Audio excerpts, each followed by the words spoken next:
We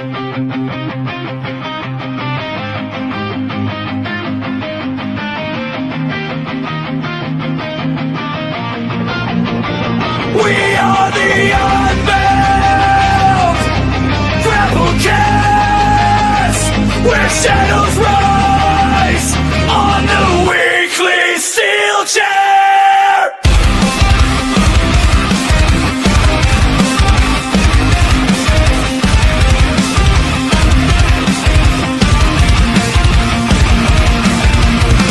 Reece unleashed, black ice veins increase, purple lightning strikes, Steelchair impact, feel the beast. Josiah stands tall, no ego, just confidence shown, speaks with conviction and he holds his own. We predict people, hear the truth resound.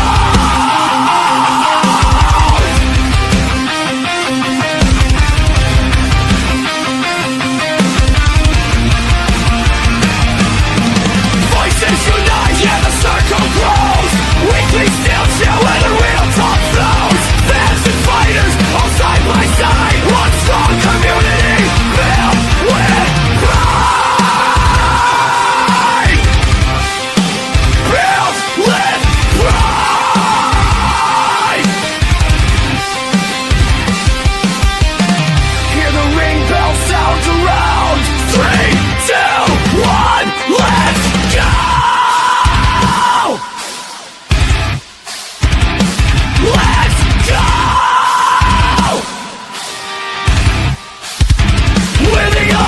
Grapplecast, the crowd hears the battle cry. Crash through the lights, we electrify the night. Punk hearts beating, metal souls collide. Step to the mic, this is to our time.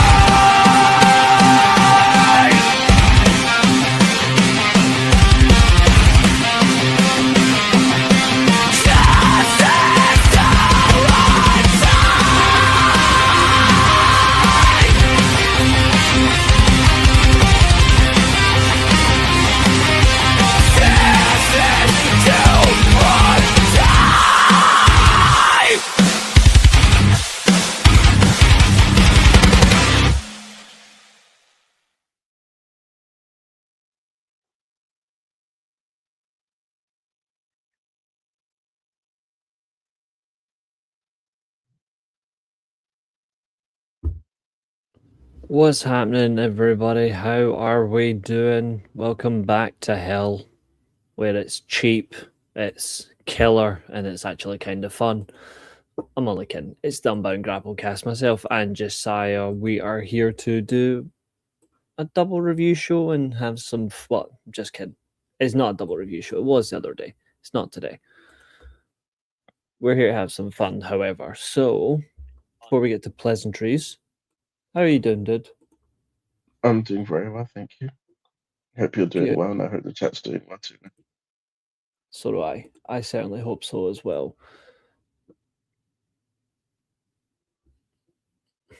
Funny, Katherine. Funny. I think we should make a rule. National Cherry Cobbler. Where do you find these, Zach? I'm curious. What's up, Chester? Good to see you. Glad to hear you're doing well. Katherine, I think we need to institute a policy. Every time you mention Showa, it should equal a fine. Mhm. You're just a mad rugrat. I think Abel's on the phone one. Yes, he is. What's happening, dude? How are you? Hope you're feeling better. Now he's on the main side. Here we go. Oh no, he's still on the phone one. He might jump over when he's ready. Congrats to Evil and EO. Yeah. Yeah, as long as they now learn the importance of get out of that company instead, as a unit, we'll be fine. Oh wait, no, that's wishful thinking.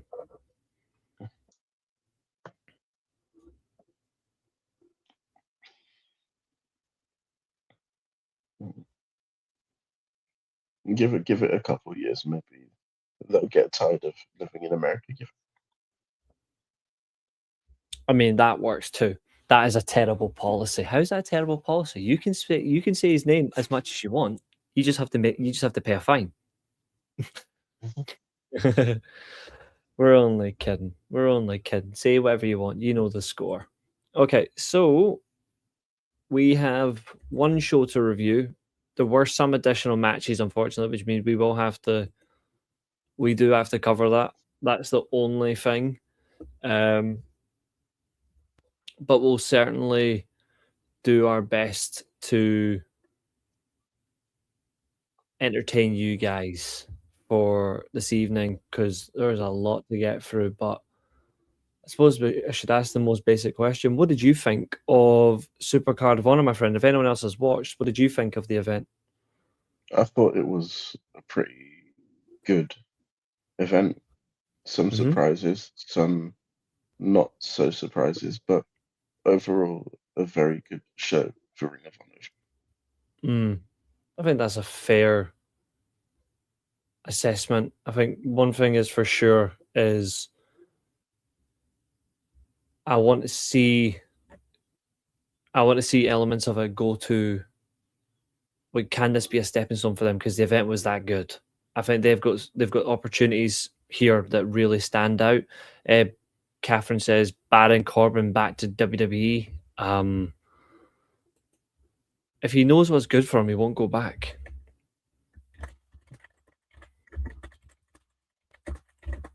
If he goes there, that's good for him, I guess. You just better hope that they use it properly this time. I suppose SmackDown was dreadful though. I eventually caught up with it, and I swear to God, I should have not bothered. Which makes it worse because when we have to review this shit, we have to do it, and it's making it worse now on the level of they're not getting better, and I don't understand how people can claim that Gunther versus Royce Keys was the best match of the week. Because that's painful to read. Yeah, I mean, I've still not watched the show. Honestly, don't bother. There's no need. Yeah, we know Catherine's excited because of Matt Taven. I don't think it's going to lead to much. No, I'm pretty sure he's leaving. I think this is just his swan song. I think this will be his final moment, if you know what I mean.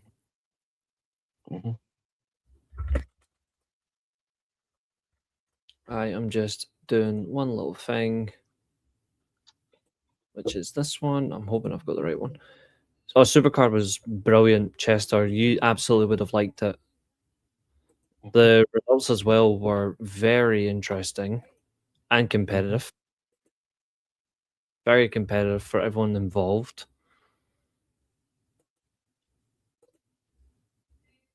Went against good people, obviously. Can't really say much for the good of mankind.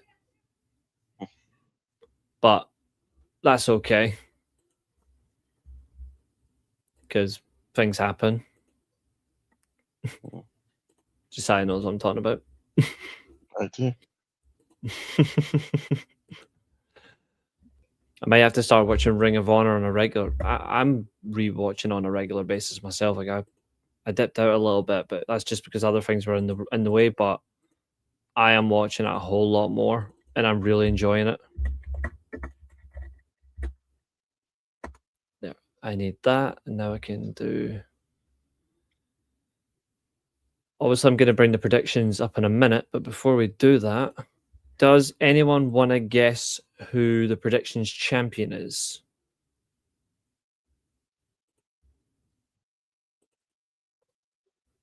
Does anyone want to hazard a guess?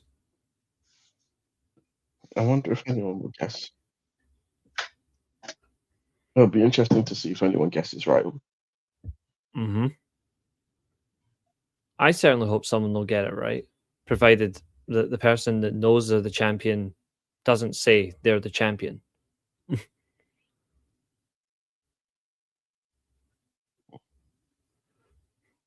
But yes, who do you lot think? I didn't cheat.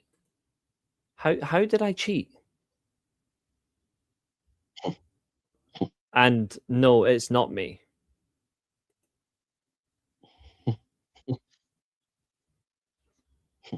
I was outscored by one person. Only one person. I actually came second.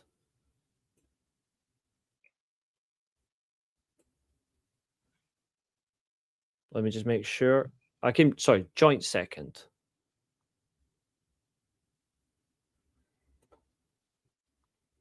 But we do have a champion that 100%ed the show.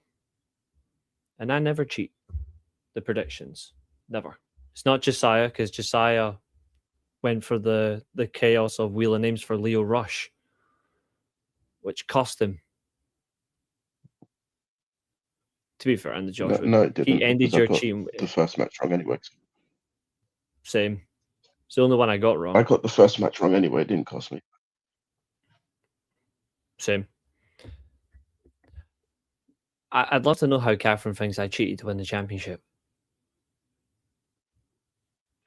I can't cheat when I had the lesser rated character than you. I had the lesser rated character and won. That's something you've got to take up with her. Mm-hmm. It's not Chester.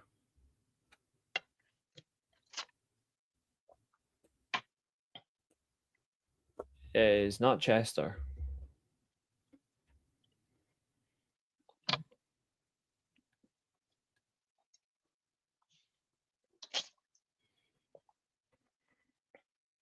Roy Sheen.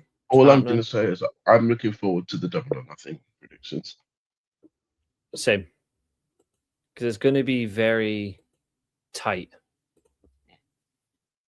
And there's loads of matches too, which is correct, Katherine. Always.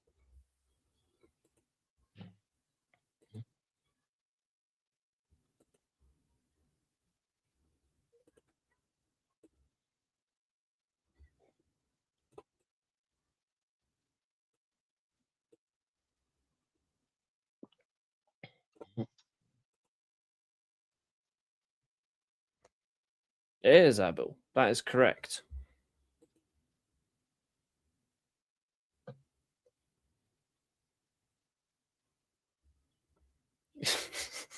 You sick bitch. That's fair. That's fair. But Josiah gives me a hard time as well for madness. Josiah did. Josiah was actually the person I thought was going to take it from me, just because it would have just been the perfect revenge. I'm not great when it comes to Ring of Honor. I wasn't expecting anything. I am surprised I actually did as well as I thought. Like, I thought I would have struggled. However, never bet against Deonna Purrazzo. Never bet against Lee Moriarty, which some people don't rate for some reason. Well, I don't understand. Red Velvet is too good. AR Fox might be a jobber, but he's not losing his title straight away. And Blake Christian is more vanilla than ice cream, so it was no chance he was going to win either. And then obviously Athena, it just seemed inevitable, but that match has now raised a lot of questions for me. But also Josh Woods versus Nigel McGuinness, I am happy that I got that match wrong, because that was such a good match. I've got no problem of getting that one wrong. It was a good match, but I still don't know what that does in terms of the future development of stories. I think what it does is this might lead to Nige going for the pure title. He wins it and then it ends up back on Josh Woods as a rematch, which I'm not against. I think one way, shape, or form, someone has to take the title from Lee Moriarty. He's nearly at 750 days as champion. That'll be in June. Like, something has to give, you know? Yeah. And not in a bad way. I mean, like, Lee Moriarty's been a fantastic champion. He's one of the best pure technical wrestlers in AEW and / Ring of Honor. But they have to move him up now. He has to lose that title and he has to move up, or he just relinquishes the belt. Just vacate it. Do a Samoa Joe. That's what I would do anyway. But I don't know. What about you? Before we go in this card, in terms of the matches though, which matches stood out for you the most? Like, which ones did you like the most? I enjoyed the Lee Moriarty and Ace Austin match. Shout Ace Austin, great performance. And also the Viva Van and Red Velvet match was pretty good as well. That was really good. Katherine thinks the best pure technical wrestler is Wheeler Yuta. I mean, that is a agree to disagree. I mean, I don't think. I think Wheeler Yuta looks like a chav, but he is a good wrestler. But I don't think he'll ever be on the same level or better than than Lee Moriarty. Because even Josh Alexander, fully fit, is better than both of them. When you think of pure wrestling, he basically is that. Except he's never going to go down to Ring of Honor. No.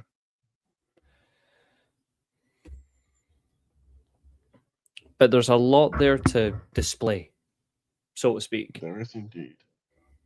But as you can see, I have merged the championship design that we gave Josiah, but I merged it with a belt that Abu likes. So I used the big gold belt and basically converted it into a Steelchair type design.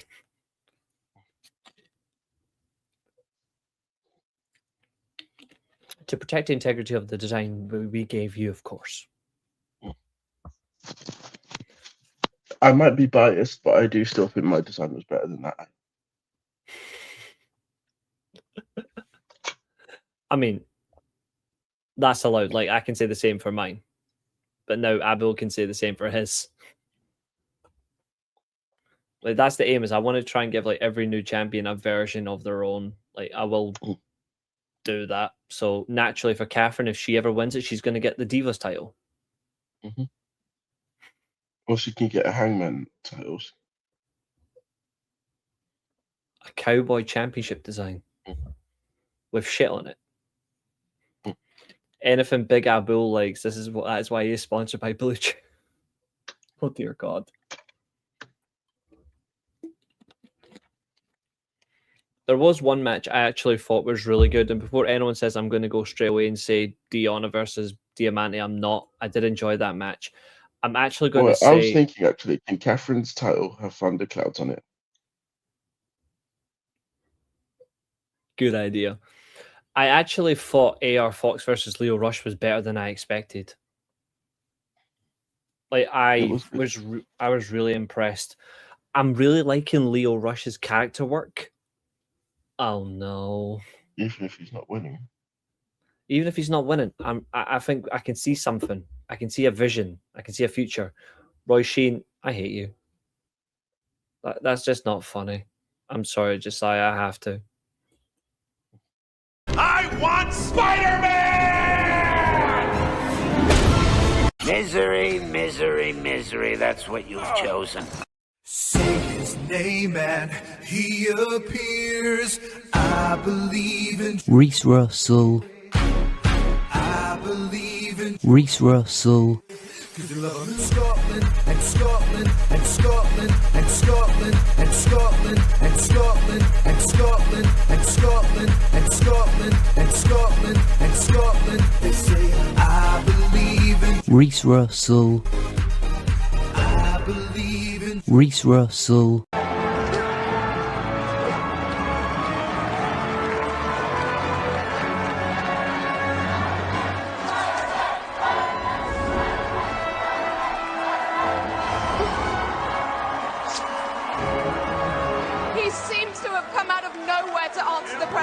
opportunity, just when all hope seemed to be lost.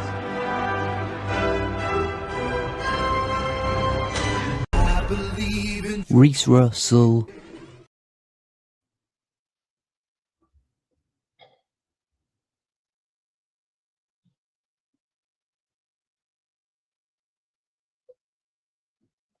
Is it over yet? Yeah, see, you know what? Exactly. You know what? Just for that alone, I agree. I also think that should trigger a flag as well.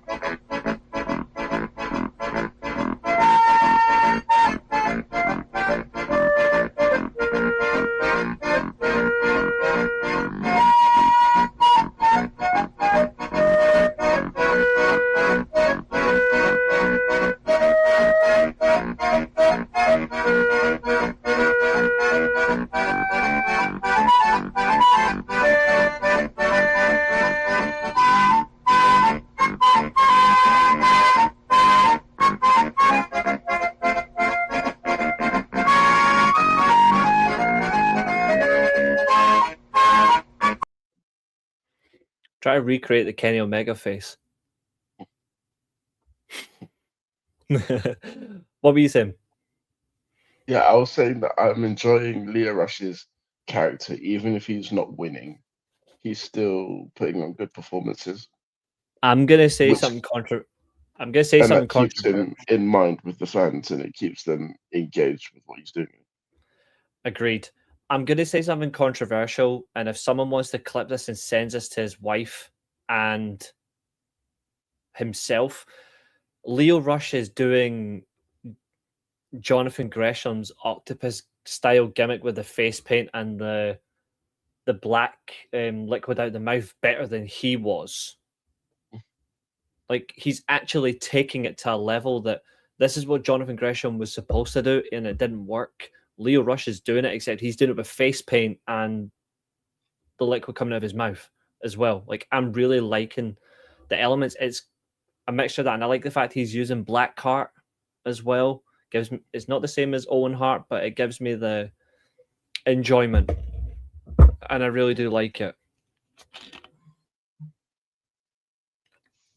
I do think it's very innovative. Mm-hmm. And if Roy Sheen thinks I'm going to play that video, you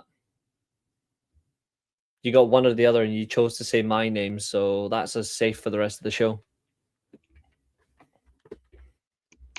We're putting on a block, a low block. That's a relief. For damn right, sure. So,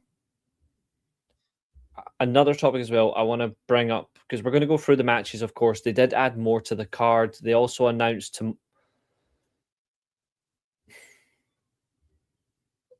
it happened last night, to be fair, and it was kind of crap, but they did announce Sammy Guevara versus Darby Allin for the world title at Collision. I think that was done out of spite. I didn't watch that either. I think it was still done out of spite. It probably was, yeah. I think it was done because they know that me and you don't like him. And someone probably reported that back.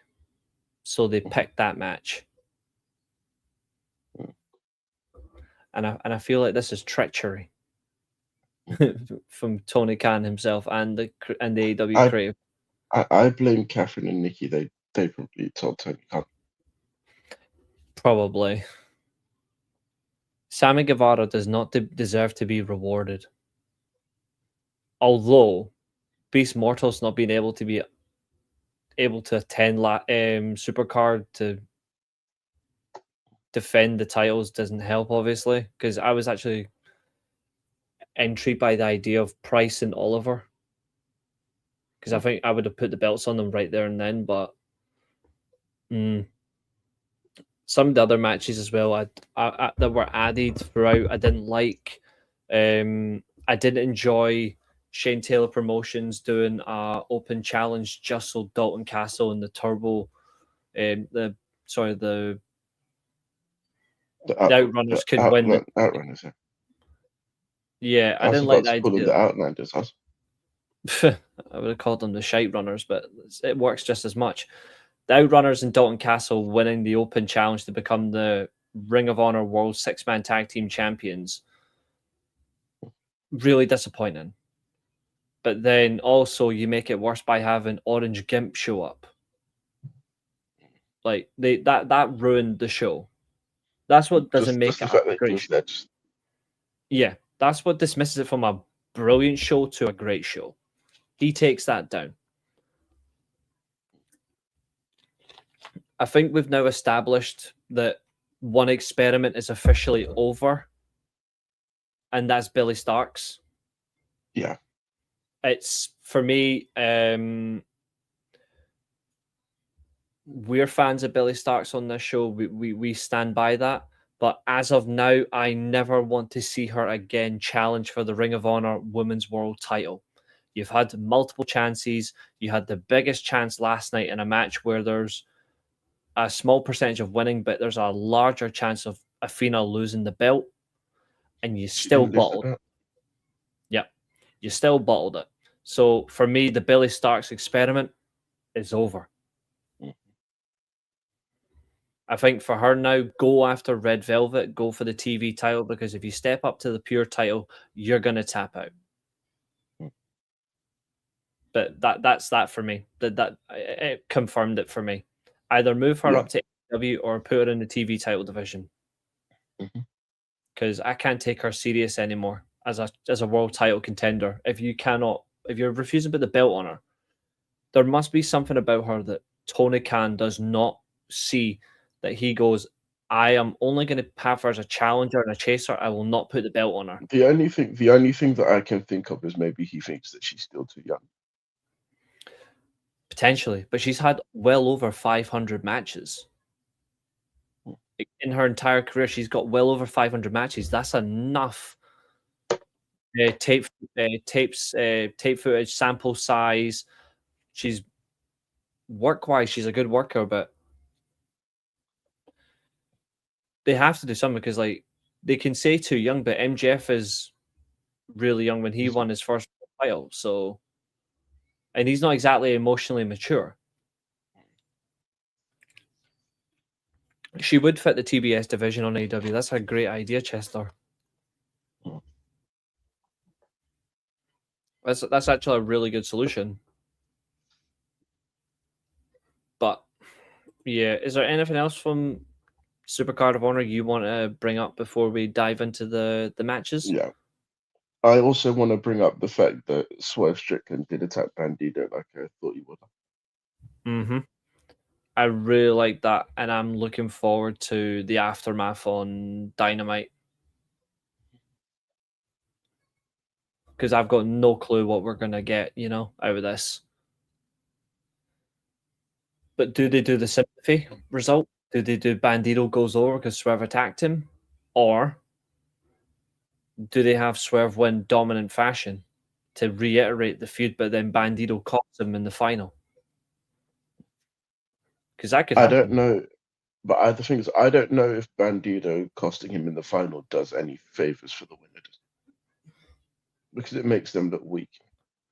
It could cost him the semifinals then. And at least that way you set up a pay-per-view match. Yeah.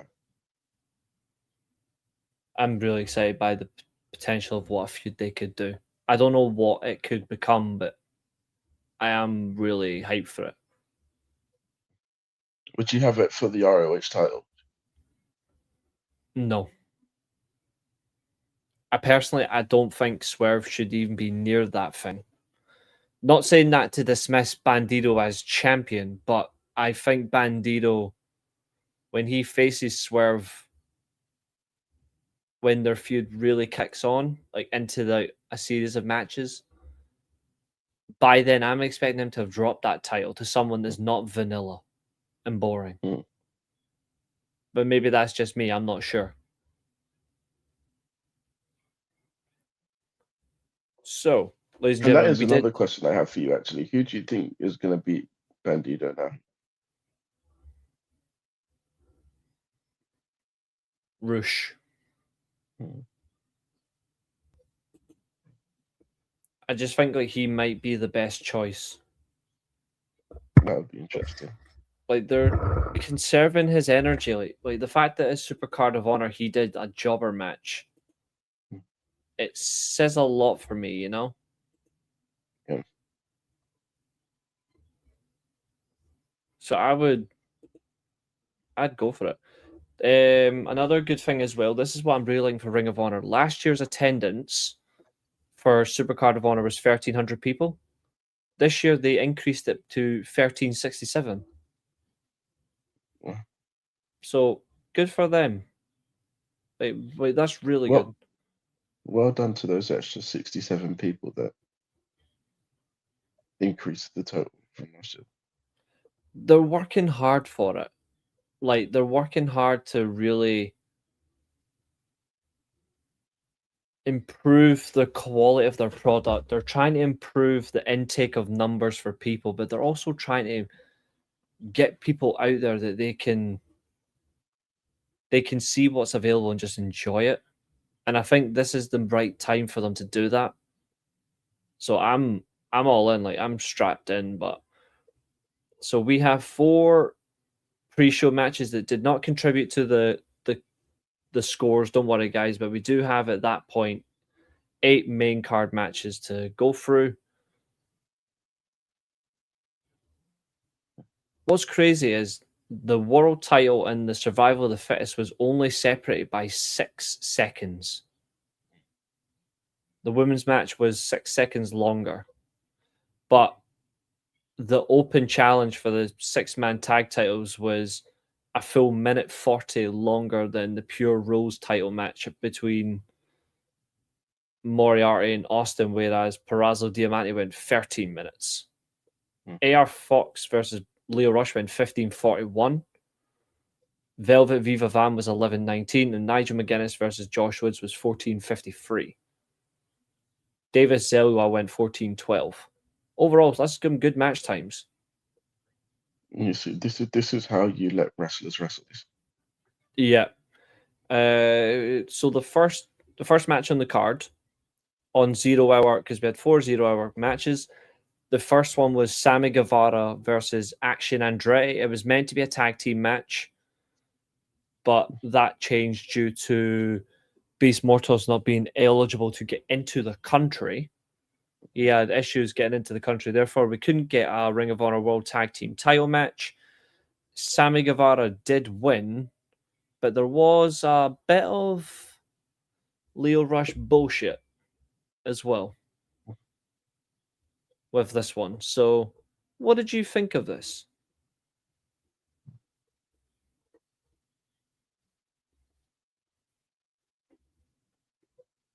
What did you think? What did I think of what exactly? Guevara versus Andretti. I could have done without it, honestly. I know.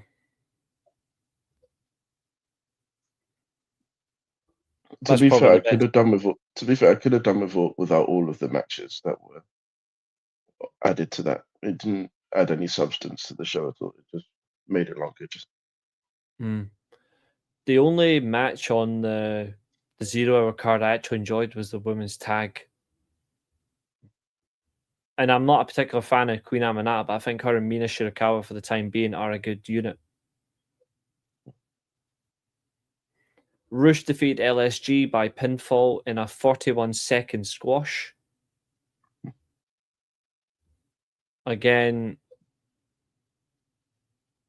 it just shows up there. It was decent. I've been a fan of Andretti since she showed up in the AEW. Andretti's good. He is certainly good. I've got no issue with Action Andretti. No, me neither. Shirakawa, obviously, her and Queen Aminata got the dual submission falls. Queen Aminata using her version of a 2-legged, almost like a modified sharpshooter. And then obviously Mina Shirakawa loves the figure 4 leg lock. She got that as well. The Rascals, this was the wrong team It should have been Zachary Benson, Desmond Xavier. This was bad. This was actually... Isn't Zachary Wentz injured? Oh, yeah. Sorry, my bad. This should have just been a singles match then between Ari Davari and Desmond Xavier then. Because Myron Reed and Tony Nese were crap. I actually think Tony Nese's downfall needs studied. But it was really poor. The show, obviously, we can now move on to what really matters. So, I'll bring up the predictions later on to see so everyone can see exactly how well they did. But we're going to start with the obvious. So, just under 15 minutes in a pure rules exhibition, Nigel McGuinness versus Josh Woods. What did you think of the match overall? Now we can really dissect it. I thought that it was a very intelligent match from Nigel McGuinness in particular. In terms of use of moves or strategy, what are you thinking? The strategy around rope breaks.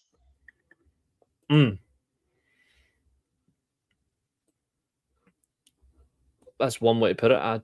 I'm happy with that. Do you think I also liked the bit on commentary where they took a brief pause in the match to do commentary. Yeah, I thought that was funny.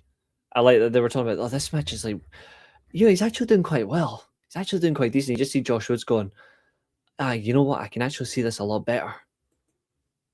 And then the ref comes out and just said, yeah, I'm going to count you out if you don't get back in the ring. Yeah. I thought that was funny. Like,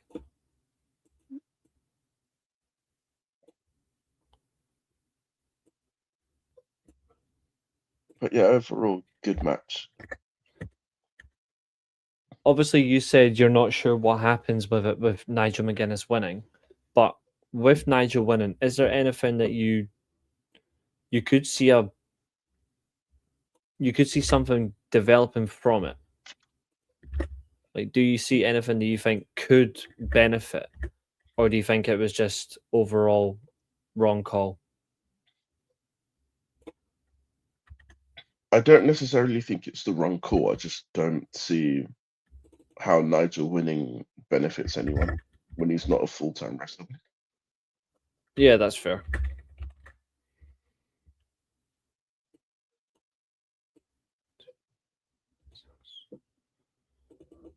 I'm just updating the scores. The match number 2 on our list is obviously what was the main event. So we're actually going to go to the correct number 2, and that is Red Velvet versus Viva Van for the TV Championship. Mm-hmm. How did you feel about that match? I'm happy with it. I'm happy with the result, and I'm happy with the performances from both of them. What stood out for you and what didn't stand out? I feel like the middle portion of the match felt a bit flat to me. Mm-hmm. But I did enjoy how they picked it up towards the end. Yeah, I feel like there was a great recovery. Like I feel like they demonstrated great resilience to fix. I wouldn't say fix mistakes, but maybe just fix how the match was going. If you know what I mean, I feel like that's the part that was letting them down. But they were able to do that really well. They were. Roy Sheen says, Reece, Josiah, describe Ring of Honor overall using 3 words to express your thoughts on it. Great, except Cassidy. It still needs exposures. That is absolutely true as well.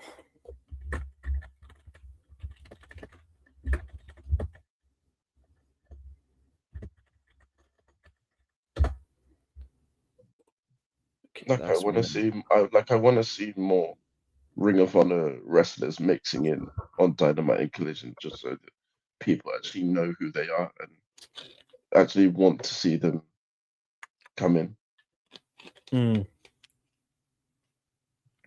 It certainly is. If you look at wrestling as a whole, Ring of Honor, New Japan, AEW, Noah, that's the UK and American independent scene. That is where your real wrestling is. One company doesn't personify wrestling, and the other one is trying to copy its stupid owner when it doesn't need to. So we're in those levels that must be better. So, and I think if you were to really contest it, I think if you were to have like just complete wrestling, I don't think anybody in one particular organization matches up to Ring of Honor. If you just say we're gonna wrestle, I think they would get smoked by the Ring of Honor talent. Yeah.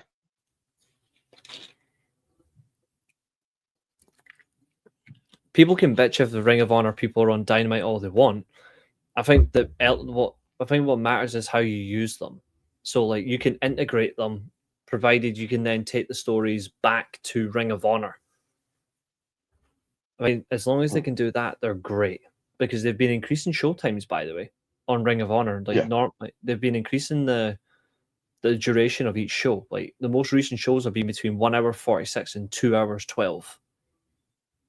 So they have been increasing the time on the shows.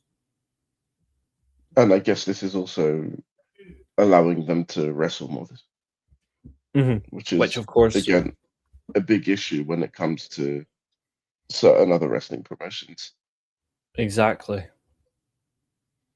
And you can definitely see they're not using Ring of Honor like a development brand anymore.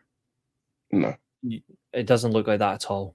I mean, they were before, I admit they were, which I didn't like. That's not the case now. I'm just going to put my light on because it's getting dark outside.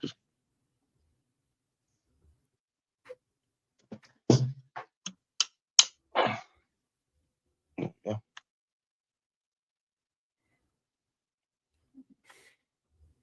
Fair enough. It's still crazy light here for me, but it will be very dark soon. That's for damn sure.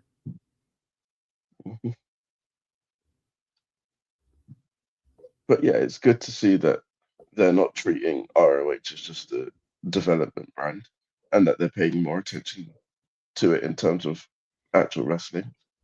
Yeah, for sure.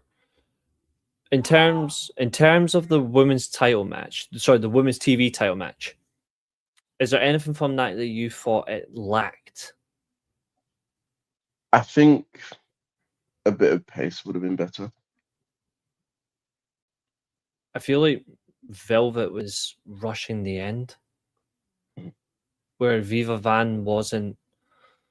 I don't know if she just wasn't in the idea. I don't know. Like there wasn't much coordination. No. They haven't worked a lot together as well, which doesn't help. I feel like you need more reps between them. I think if you were to take, say, 2 or 3 minutes off the Rascals tag match and 2 or 3 minutes off the Sammy Guevara match, and you gave it to the women's TV title match, you bring that up to about 14 minutes exact. That extra 2 or 3 minutes does those women a lot of justice. But then I can say the same thing about the Pure Rose match for the Pure Rose women's title match, because that was 13 minutes exact. I feel like that was too short. Yeah. Like that should have went another 4 or 5 minutes.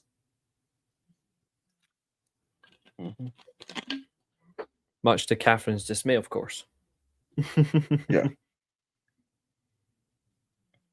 We go back to the men for the Men's World TV Championship. This is AR Fox versus Blackheart Lio Rush. This was, if you want a sleeper match, it's this. This match really caught me by surprise, especially Lio Rush's psychological action around the ring. His behavior outside the ring was much more manipulative than it was inside the ring. In the ring, it was hard hitting, it was heavy, but he was slow.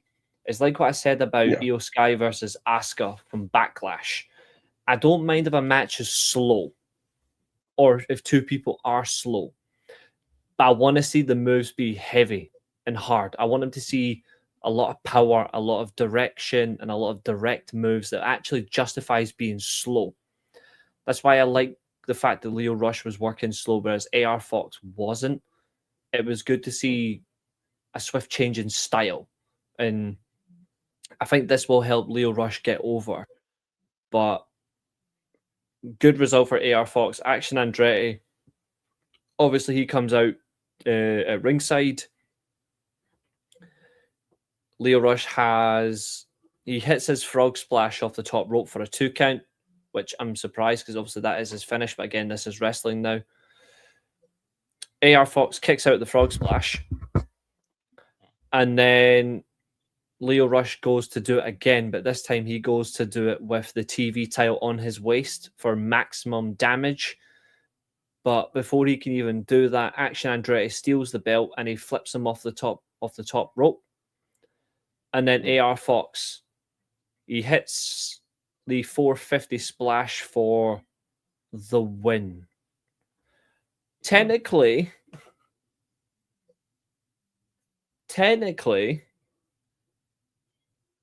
this should have been a DQ win for Lio Rush. Should have been, yeah. But it didn't happen. So we all that picked AR Fox are fine. We got the point. But that did happen. So what did you think about this match? I think apart from that incident, it was a good match. What are you making of AR Fox?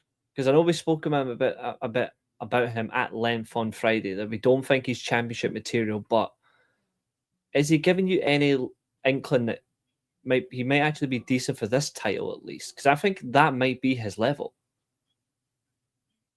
I still need to see a bit more. It's too early to say after one defense. Yeah.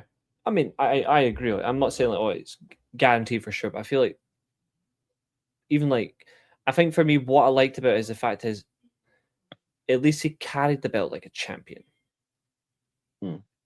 Like, he seems to have that nailed down. But it takes more than that to be a champion. So I'm intrigued. Obviously, Lio Rush is an established wrestler who's held championships before as a single and a tag. Good first opponent. But what did you think of the black card in this match? I thought that he was very interesting in terms of his character work and his in-ring style. Where does he go from here, do you think? I have no idea, and that's the problem. If you were to put him somewhere, say it was in your hands, where do you put him? Probably in the national title seed in AEW. Okay. It's not a bad shout. Challenger or champion itself? A challenger for now. That's fair. I'm not against that.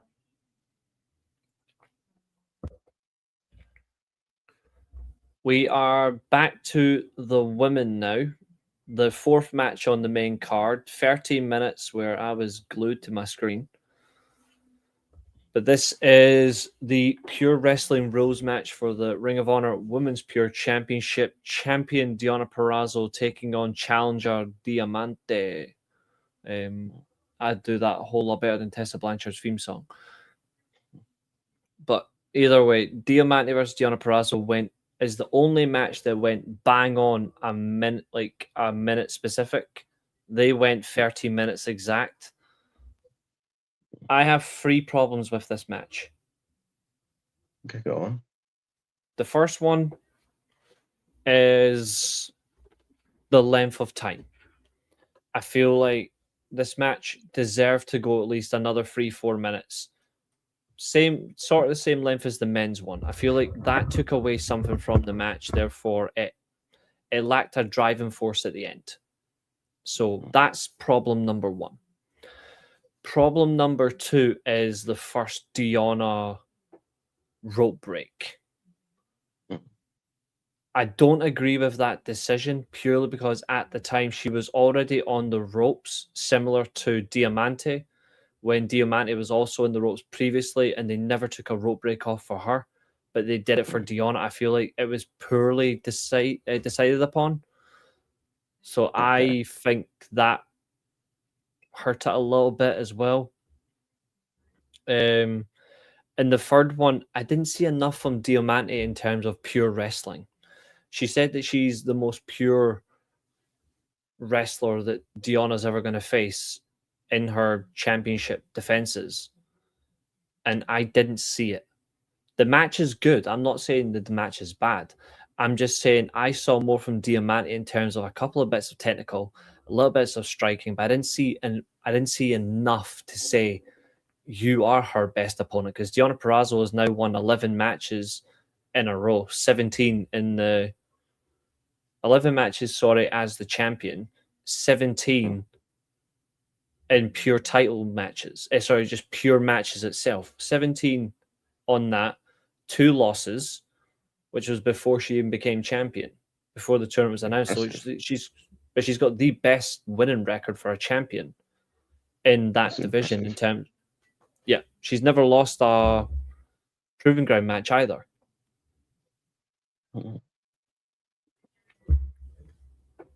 So I think for me that is something that is testament. Like, if you are going to have Deonna be the pure division champion or the pure rules champion for this division, can you please step up the quality of opponents? I feel like this has to change. And if you're going to be a pure rules wrestler, show more than stealing the champion's finisher. Oh, yeah. I feel like that I want to see a balance of movement, balance of style, balance of offense. But overall, still a good match. I like the fact that Diamante had Deonna trapped upside down on the turnbuckle on the outside of the ring. I like that. I liked the early use of the powerbomb, trying to go for the Queen's Gambit pile driver really early. I'm not being blinded by my fandom. I'm actually being very fair. Because there's one part of this match that Deonna did that I didn't like. She went for the same powerbomb twice, and she nearly botched it into a tiger driver, and I think at that point that would have caused serious injury. Okay. But I think that's purely because I think they both got their timing mixed up. But that is a possibility. But either so, she's going for the powerbomb. Diamante counted the first one. The second one, she went for it, but it was nearly a tiger driver. And she does not use a tiger driver. Oh, no. So that had me a little bit surprised, but she eventually did get the win by submission. Retains the title, but what did you think of this one? Again, I thought that it could have gone a little bit longer. Mm-hmm. But I do think that it's pretty much a typical Deonna Purrazzo pure match. Like, everything that you saw is what you would expect to see. It's methodical. Mm-hmm.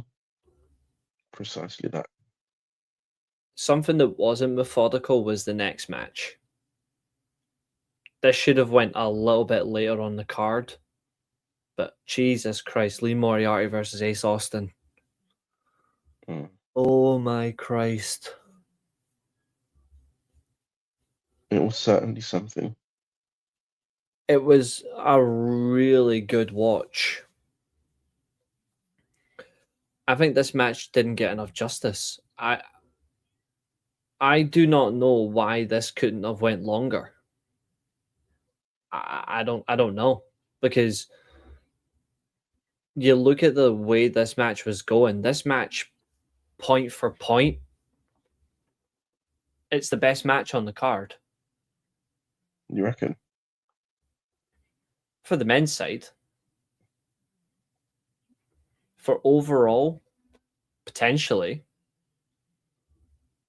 But I just think when from you there. Well, this match for me is absolutely brilliant. My only thing though about it though, like my only thing is I know you're allowed to do it once all the rope breaks are gone, but I don't like that Lee Moriarty won the match with the bridging pin whilst holding onto the ropes. Mm. When he's meant to be all about pure rules and respect. I know it's technically allowed to do it because all the rope breaks are gone, therefore the pin isn't negated by the referee. But for me at this point, the referee should have some sort of authority to say, no chance. Mm. You know what I mean? I feel like that for me shouldn't be allowed.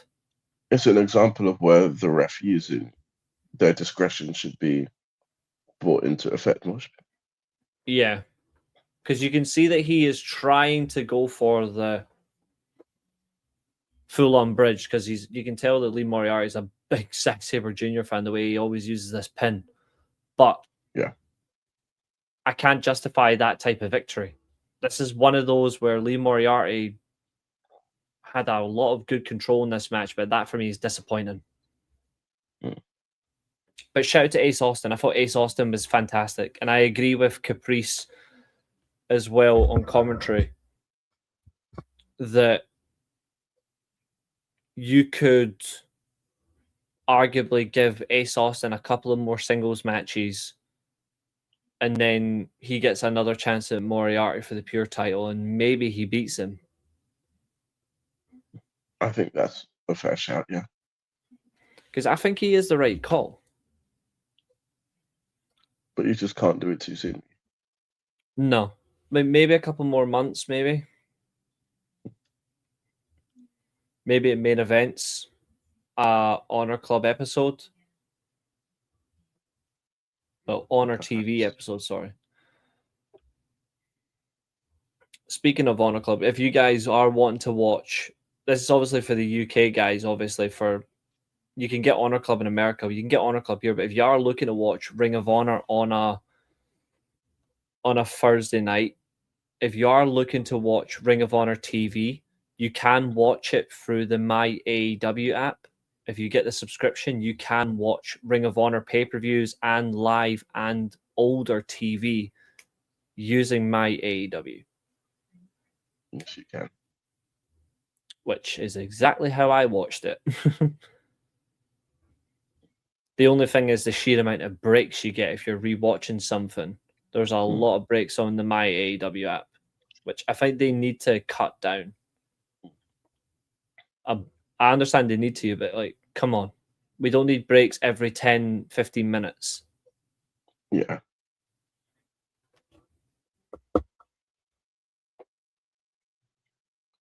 That's like WWE levels after a pay-per-view match.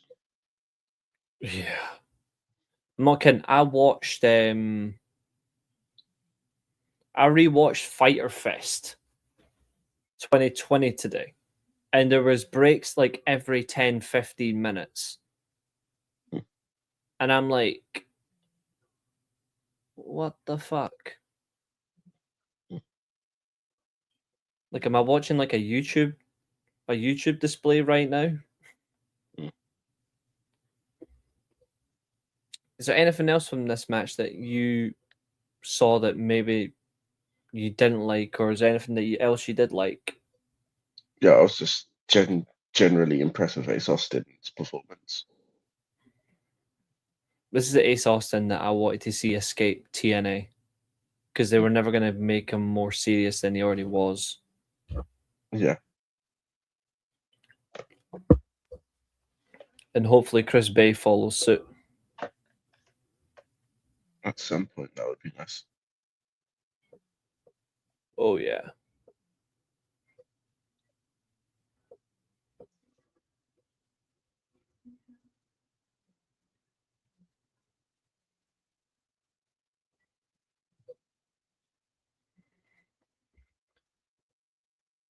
Okay.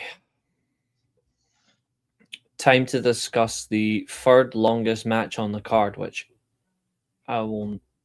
I'd rather not, honestly. Well, let's do it quickly like this then.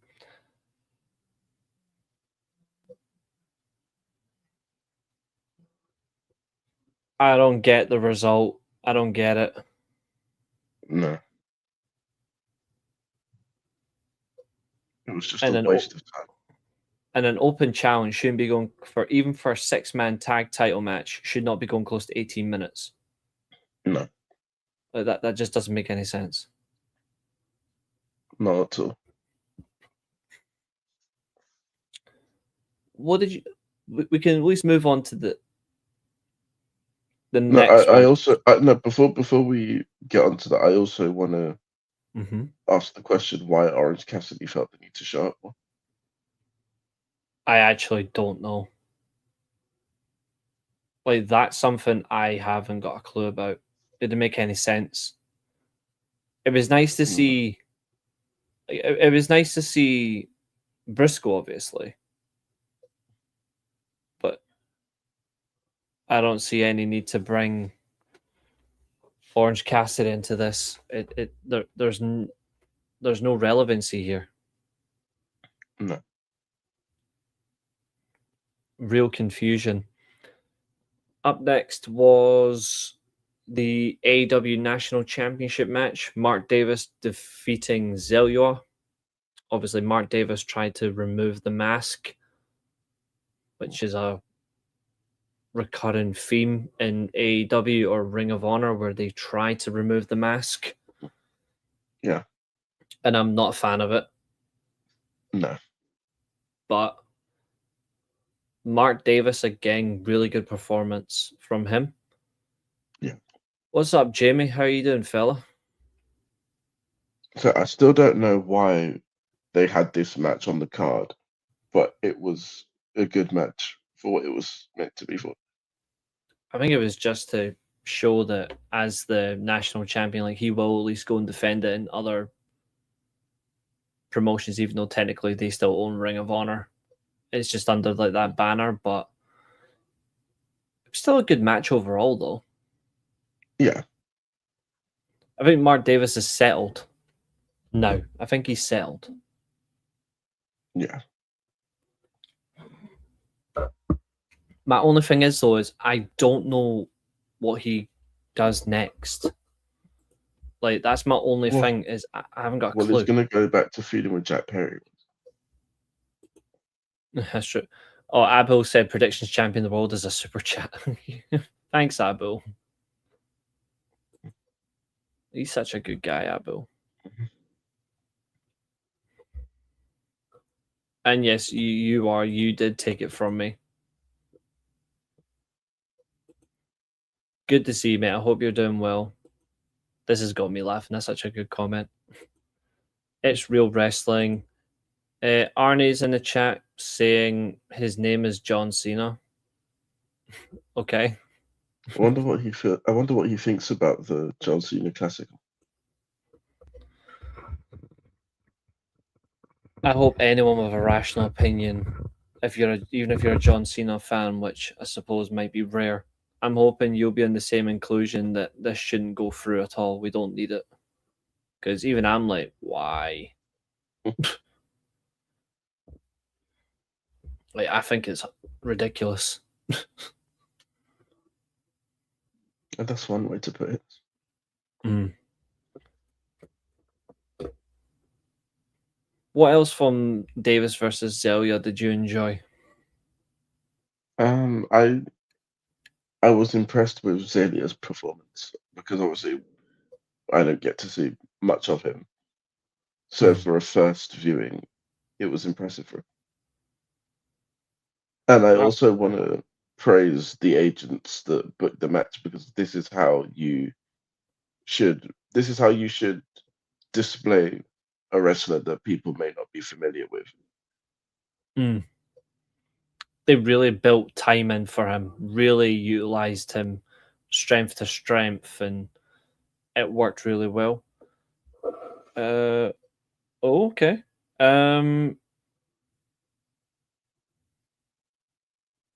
The Frankfurt manager has now left his job. That's just been confirmed. Know who that is. I don't know who the Frankfurt manager is. What a comment.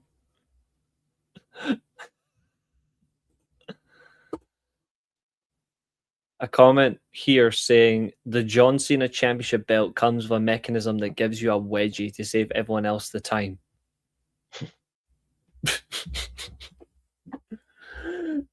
Oh my god, that is funny. That's too funny. Thank you for that one. That's made me laugh. That. That's a good one. Yeah.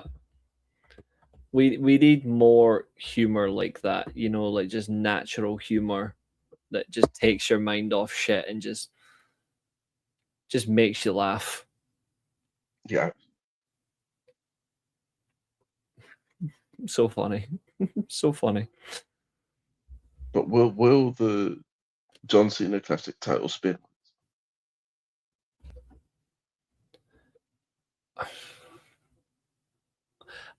I don't think it will. I think it would be hilarious if it does. If it does, then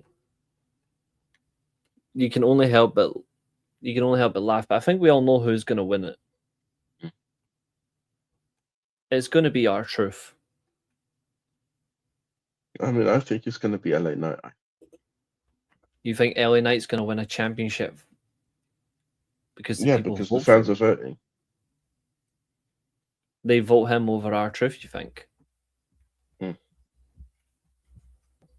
I don't think they've got the stomach for it. I don't see him lasting much longer anyway. No. Like I think he'll be gone soon. Maybe SummerSlam cuts.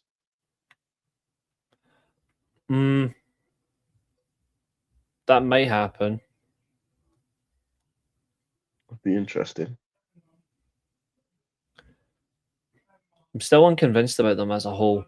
Like in terms like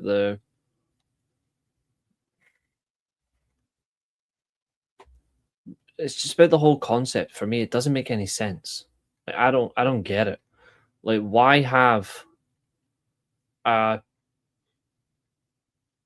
tournament style event where you can win matches, but the fans can overrule you with a vote? Yeah, that's weird. That's like saying, "Oh, I'm the best in this company, but the fans outvoted me." It's almost like it's gunning for heel turns. Oh, the fans didn't vote for me. I'm going to turn heel. Maybe they should have Sami Zayn in that tournament then.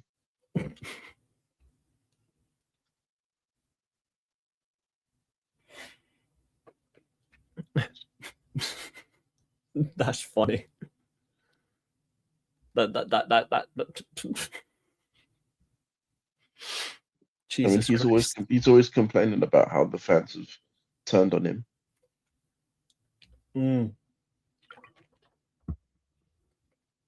R-Truth lose to Mason Rook. Jesus, Abo. We got 2 matches left. First match, 26 minutes, 5 seconds, as confirmed earlier on. Ring of Honor World Title match it is. Bandito versus Blake Christian. I think he's boring, but I am going to say one thing. He did show up for this. Yeah. And the match is actually really good. He's boring as piss water. He's got the personality of a duck with no beak. But it is actually a good match. And it's not Bandito's best matches in his entire run as champion, but it's probably one of his better matches in terms of recency. What's up, Carl? How you doing? Like, this actually does go really well for both of them. I think the chemistry is actually there. I would agree with that, yeah. But they've been feuding for quite a while now, and Blake Christian isn't... I don't think he's going to get the rub. I don't think he's going to get the rub to win the title. So, where does he go? But also, most importantly, what do you do with Bandito? Because yes, you're right, Bandito does get blindsided by Swerve. I will say I'm a bit surprised that they didn't do that as like an interference spot during the match. interference leads to a title change. No, not even a title change, just the interference itself. Just Oh, right, okay, I get what you mean. It's a fair estimation. But I honestly don't know what they do with Bandito from this point. In terms of the title as well, just It doesn't seem like there's much more he can do with that belt. Bandito has been champion since April 6th last year. Like, that's April 6th And this year would have been 365 days. We're already 17 days into May. There's 30 days in April, so 24 days there, 389 days, plus another 17. He's been champion for well over 400 days. And this is another weird thing that I have with AEW and Ring of Honor. They have this weird obsession with long title reigns.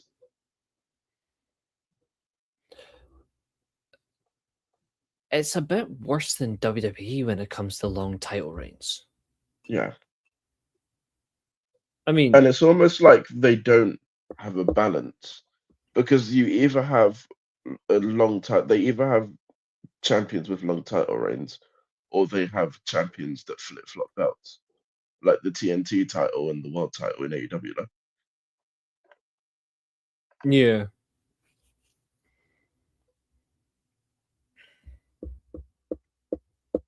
And it's almost like they need to find that middle ground.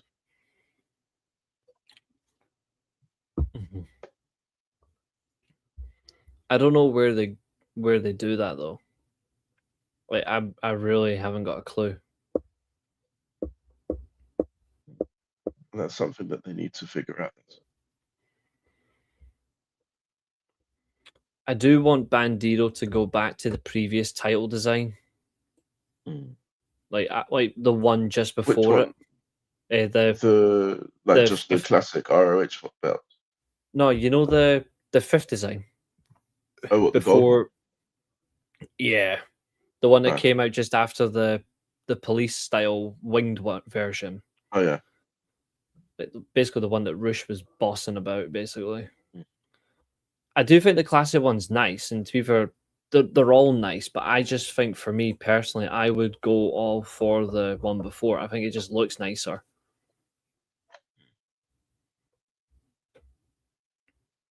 Fair enough. But I always thought that the TV title looked more like a world title than the actual world title did. Mm-hmm. I don't disagree with that at all. So maybe they could just bring that back as the world title, but change the naming of it. Mind you, that title did disappear after they got unified. Like it got unified with that was the Bandito versus Gresham match. Bandito beat him. He unified they did like a unification with their championships, and then Gresham kept that title. He kept the gold one. He kept carrying that about and stuff. But Bandito was a recognized champion. Because that actually wasn't a bad thing, to be fair. I actually quite enjoyed that. It's always nice to keep good belts in people's minds. Mm-hmm. Speaking of keeping things in people's minds,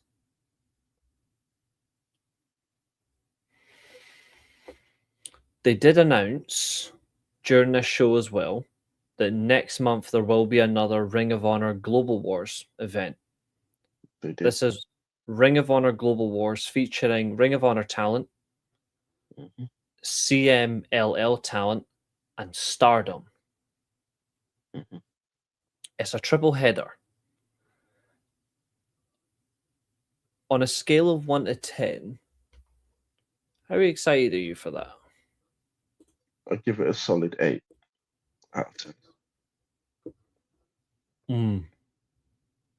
I like that. I've got no fucking clue what's going to happen though. Like that's the only thing. I'm actually like, you know, when you've got like good skeptical feelings about it, I'm like, I wonder what is gonna. Yeah. Like, I do wonder what we're gonna get. I don't think anything. Yeah, nothing's been announced yet, but like. But the good thing is, though, I think you might see an appearance on this show. This event is going to be hosted in Cincinnati.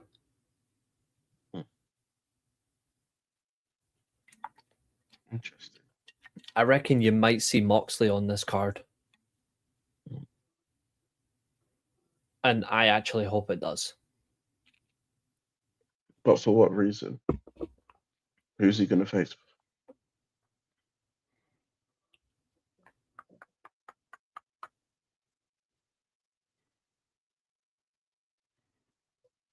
Maybe he could do an open challenge that won't be boring.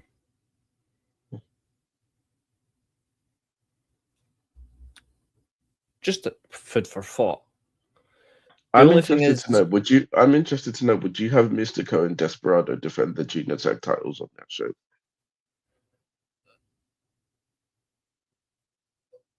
Against a combination of teams, or just a single team from Ring of Honor or from CMLL? I'd say either or.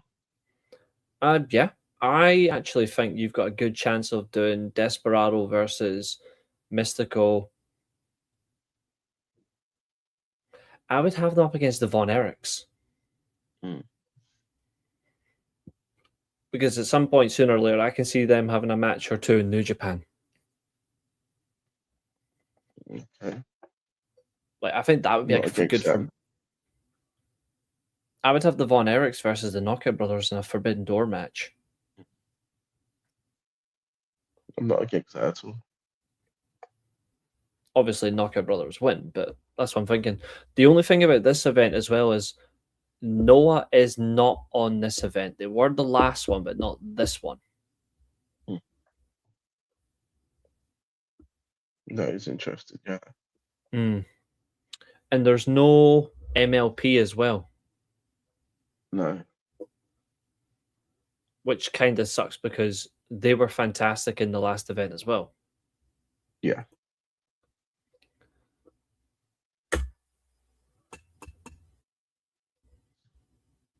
But I'm sure the introduction of CMLL, I'm sure that will make up for it. Mm-hmm.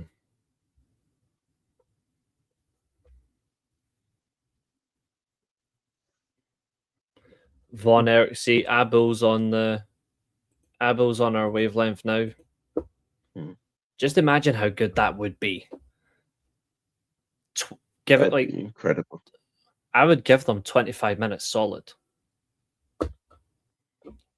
I would literally go, right, guys, before you do anything, just let you know you're getting 25 minutes. I actually think all four of them would jump like joyfully if they got told they're getting 25 minutes if they made that match. I'm sure they would too. The last time I did see the Von Erichs, though, was when they lost to Guevara and that for the title. So I haven't seen all of that. So obviously, after that, I drifted out for a little bit because I did not like that change. That's because fuck Guevara when he turned heel. Well, joined them in that sense, but he's just fucking. Although, to be fair, like I said, his wife is a bigger star than him, and conveniently, his wife returned this week. Yeah. And I think she's going to go... I don't know if they'll win it, but I do see Taiji going for the tag titles again. That'd be cool. If Ty Mello cosplays as Velma again and wins the titles, I'm all right with that. At least she can show Daphne what it means to wrestle. Oh, yeah. Because again, Jamie Hayter, boring. And how she's getting another title match is beyond me. I've got no idea. No idea. She's another wrestler to add to the list of people that shouldn't be allowed to have title matches anymore. Yeah. Because if you look at... She is scamming. Like she is scamming matches that she doesn't deserve. Yeah. Although I will say though, just from what we've got already, this double or nothing card, if you look at it in hindsight for next week, this double or nothing card is absolutely incredible already. Mm-hmm. And it's almost a sellout. Like they are that close, I think, to selling out the full thing. Yeah. I think it's Last only time I checked, they only had about 300 tickets left to sell. Mm-hmm. And especially in New York as well. It's crazy. In a massive stadium as well. Yeah. Capacity for that as well. What is it like? Was it like 17,000 they've got? Or whatever. No, I think so, yeah. 14,000. 14,000 capacity. I thought they were saying it was more than that. Maybe it is more than that, but they've got to taper off seats for like production and stuff like that. Could be the case. Let's see. Well, it's just listed here as a 14,000 retractable roof tennis stadium. Mm. So it's 14,000 seater, but it's 14,053. And it's only 8 years. Mm. It did have a boxing event last year.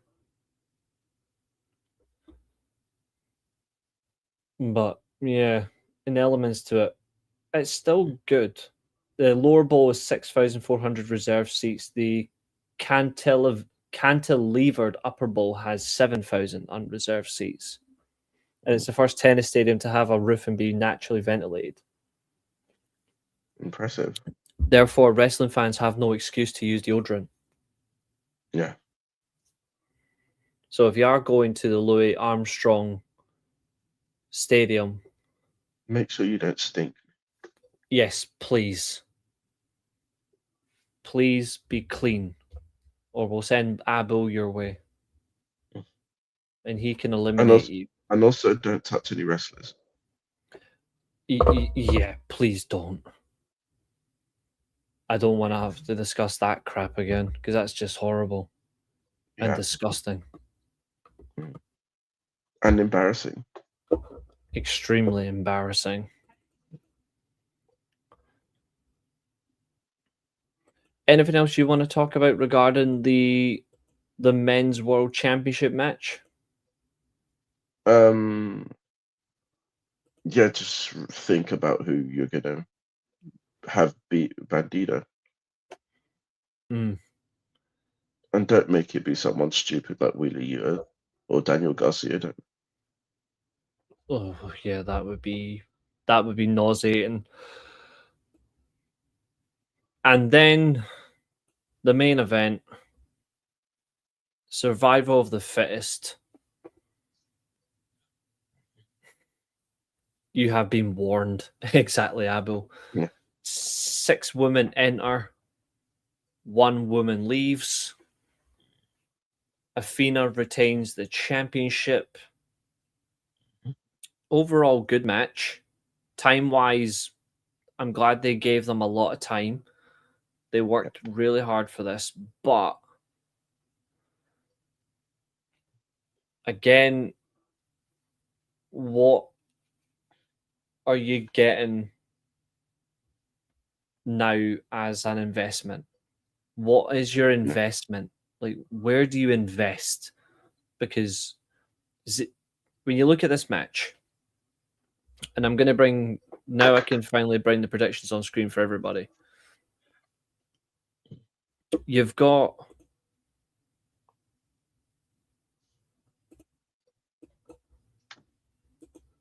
a lot here that stands out.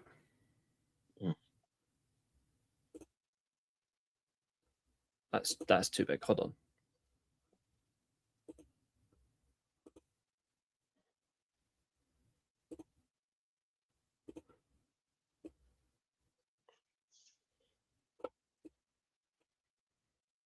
Just so we can view this a bit better. There we go.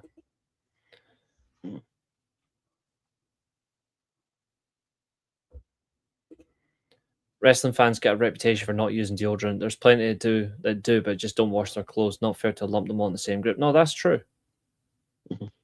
But in essence, they should all just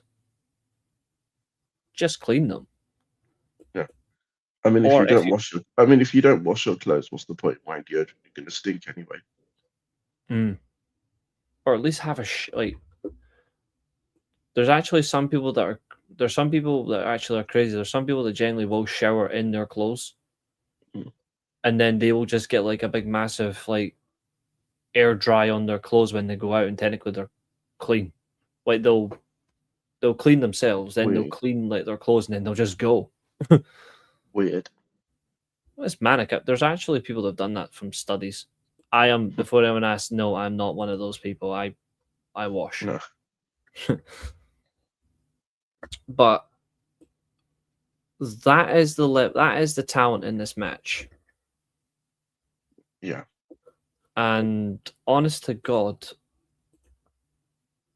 we could see certain things that stand out. Let me just remove the comments for 2 seconds. Don't worry, guys. We can still see your chat. Don't worry.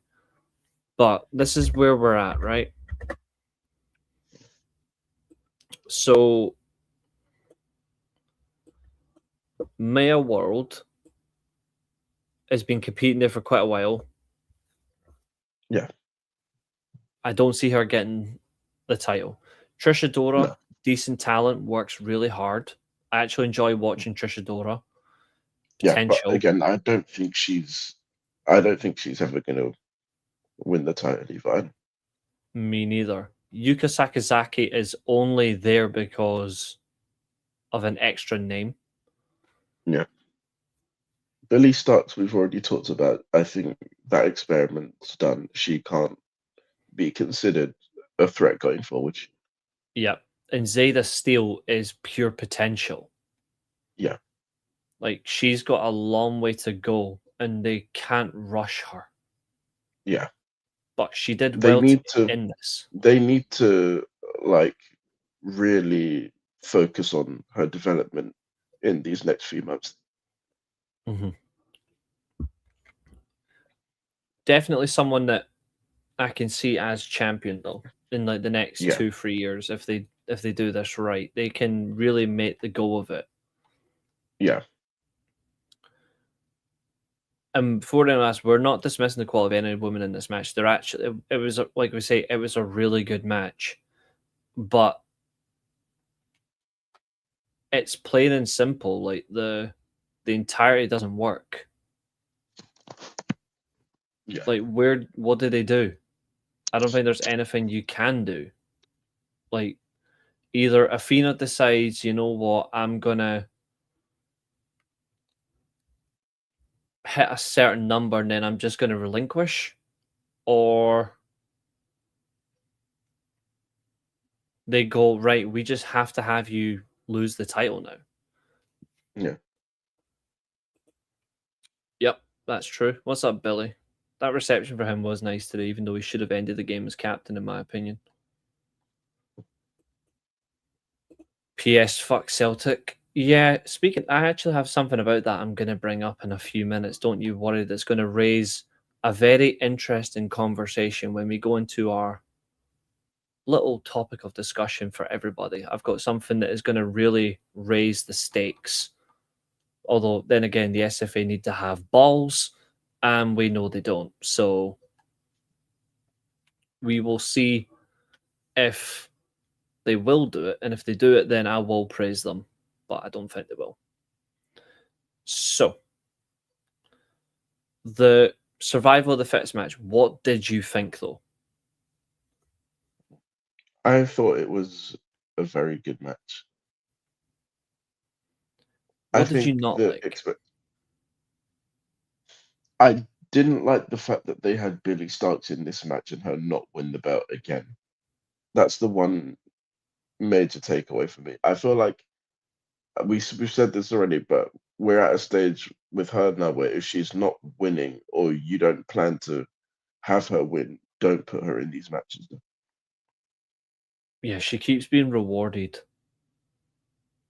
And she's great. Like, we're not taking that away from her. She is a great talent. But you can't keep rewarding someone if you're not going to bother to use them. Yeah. It's like asking for trouble. Yes, you can bring that up as well for sure. I will bring that up on screen just a minute. Because I know for a fact Josiah's got some very interesting thoughts on that. I know for a fact he does. Mm-hmm. So let's go through this. Let's go through this one. So overall, I'm going to give this show an 8.5 out of 10. It drops 1.5 for certain matches that were given not enough time. Certain matches that were added that were, quite frankly, not necessary. And obviously, Orange Cassidy was on this pay-per-view in a post-match attack. Therefore, that drops the score. Mm. What about yourself? I'm going lower, and I'm going to say 7.5. Okay. Simply because I don't think that any of the additional matches were necessary. Fair. That is very fair. So now, guys, after we've done that, we'll sit about and just chat anything else you want to talk about. The one one comment here was from Ribshot. Again, thank you for your comments. First SmackDown show I ever went to, I sat next to a guy with vicious B. Oh, fucking hell. He asked what I did for a living, then told me people with jobs are stupid because he got his ticket with his dole money. See, for that, you know what I would have done? I would have just reported him to the local council where he gets his money from. Because I'd be like, you should be using that for your groceries, etc. Or using that for travel to go job hunting. Maybe I'm just a vicious bastard. I don't know. Abo says not bad. Billy says not bad. Went to the game, so got to see Casemiro one last time. Nice. Abo with 3 broken hearts. Casemiro. Billy's now got a question for you, mate, and it's a very fair question. Can we get Josiah's thoughts on Salah's comments? I think Gary Neville's a bit over the top on it in what he said about Salah's throwing a grenade in. Well, I know your opinion on it's a lot, but... Well, I think that the comments were, I think that they were comments that needed to be made. Somebody with the status that he has needed to come out and make these comments because it really now alerts the board that it's not just the fans that are not happy with this, but it's also the players as well. But I actually think that the statement itself isn't the big thing about this. It's the amount of current and ex-players that liked it. That's the big takeaway from it. Are you surprised by that? No, not at all. Not at all.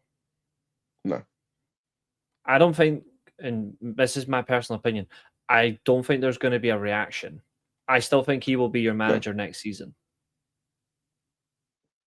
Well, apparently there are talks that they've decided to replace him, but I don't know how legit those reports are. The only person I see you replacing him with is Areola. I mean, I wouldn't be against that personally. Because I don't think you're going to replace him with... Well, you're not going to get Alonso now, obviously, but I don't think you're going to get anyone else. Not unless there's someone crazy. I've been seeing Sebastian Hoeneß from Stuttgart. Good manager. And I've also seen Nagelsmann in case he decides to leave. If I genuinely see that happen, I will be done with football. And then I've also heard, I don't know how real or accurate this is, but apparently one of the people that work for FSG want to try and get Klopp back. I can see that. I genuinely do see something like that happening, but yeah. I feel like that I feel like if that happens, that's like a last resort. If like we can't get anyone else that we're interested in, because the club do know that if like we're in dire straits and we need someone, he will do it. Yeah. That's that I see. I swear, if I do honestly at some point see Nagelsmann in a fucking Liverpool shirt, I will literally be done with football, and I will blame Man United. What for Like that? hiring Carrick? Yeah, absolutely. Like choosing him over Nagelsmann or Enrique is what will be the death of this club as a serious contender for a league title. Like we're not going to compete now. Like you can rule Man United competing now, because I'll say this now, by the way, because I've got higher standards than the match going fans. Michael Carrick has got the club finishing third. Next season, if he's not competing for the title or winning trophies, sack him at the end of the season. No, they'll call you a wolf for that. They can call me whatever they want. I don't care. They can call me whatever they fucking want. The difference is I've got bigger and higher standards than a lot of them. And if that hurts their feelings, what to do?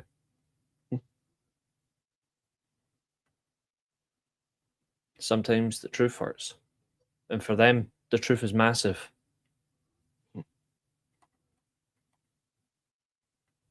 Probably a bit harsh, but still.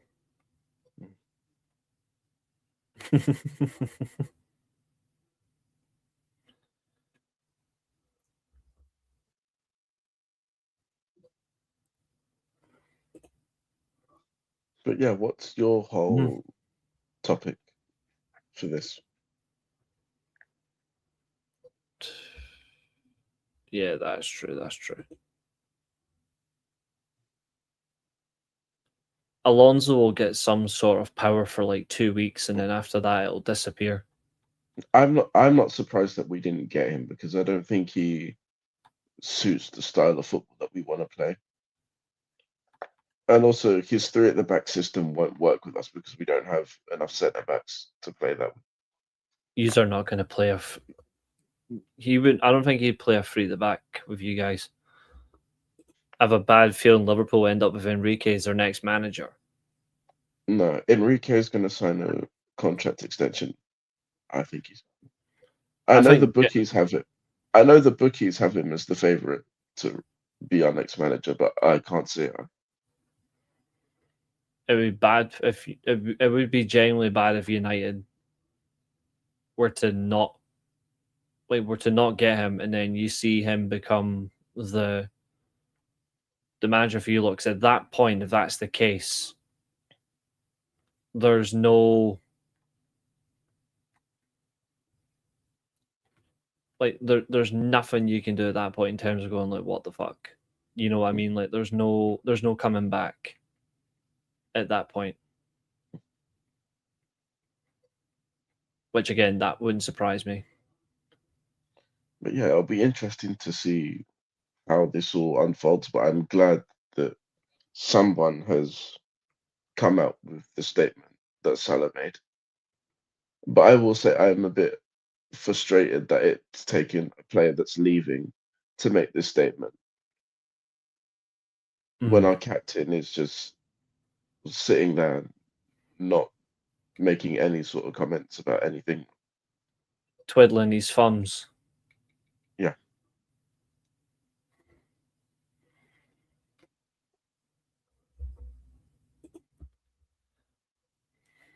And it's just not. It's just not an example of a good leader to me. It's just. Yeah, I get you. I definitely understand where you're coming from in that sense.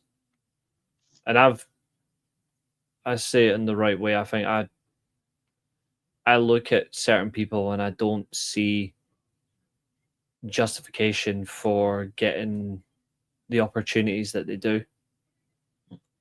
There's certain people that are rewarded too many opportunities. Yeah. But I've always reiterated this, and I stand by this. any top manager can succeed at any club, irrespective of the ownership, if they just decide to just focus on the job that they're given. Even if they don't have the resources, a top manager can still succeed.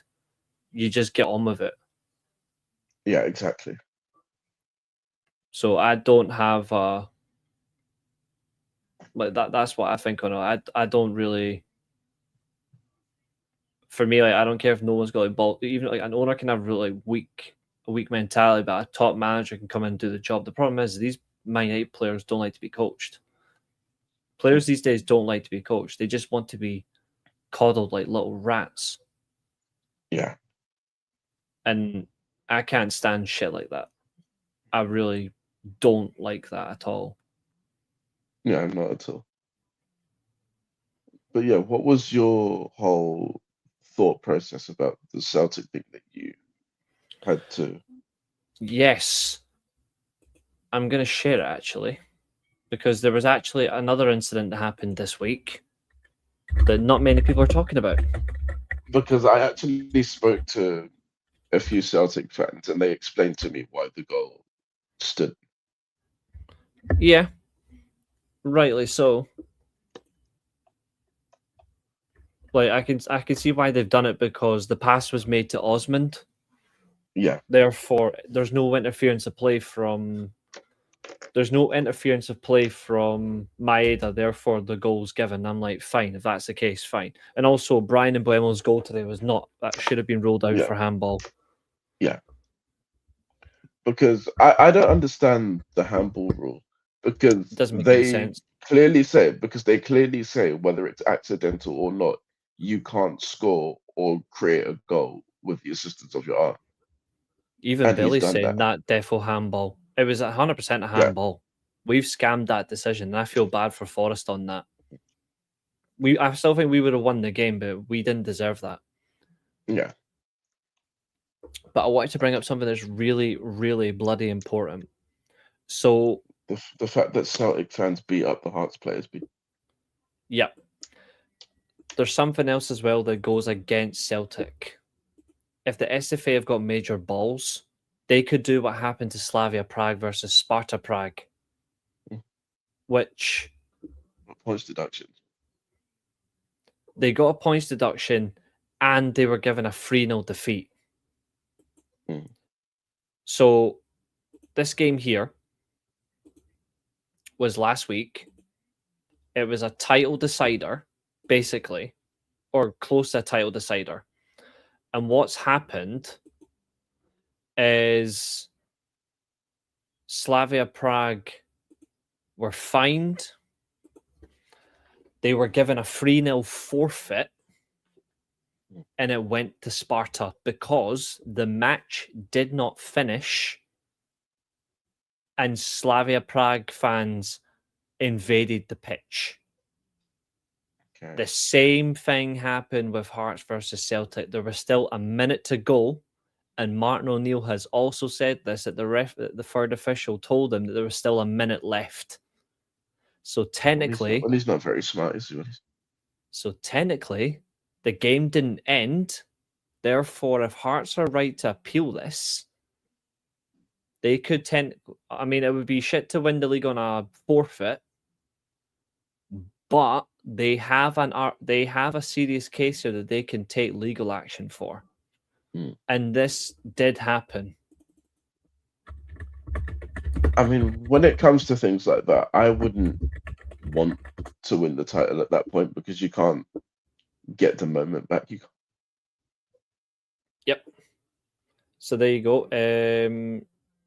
So following the pit, so at the time the abandonment, Slavia were leading 3-2. Only a few minutes separated the hosts from securing the championship title early.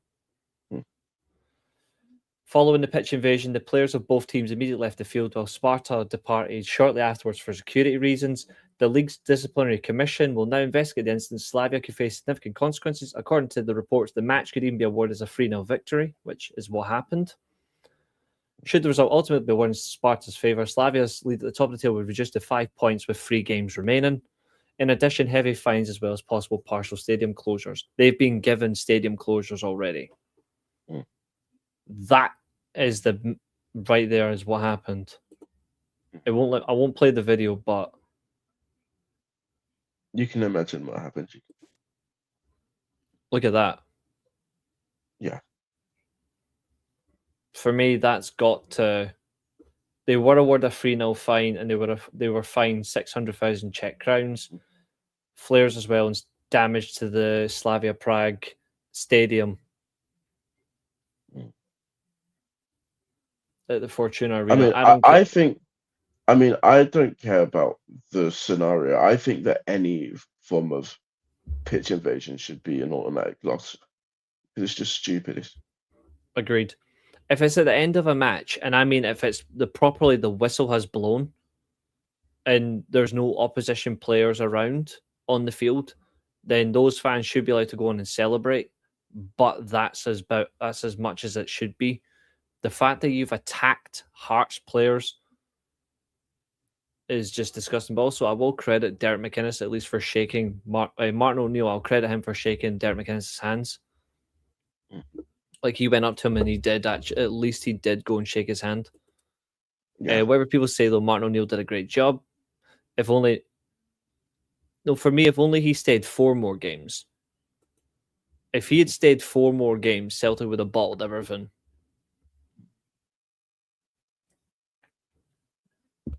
But Martin O'Neill apparently has had conversations about potentially staying on another year.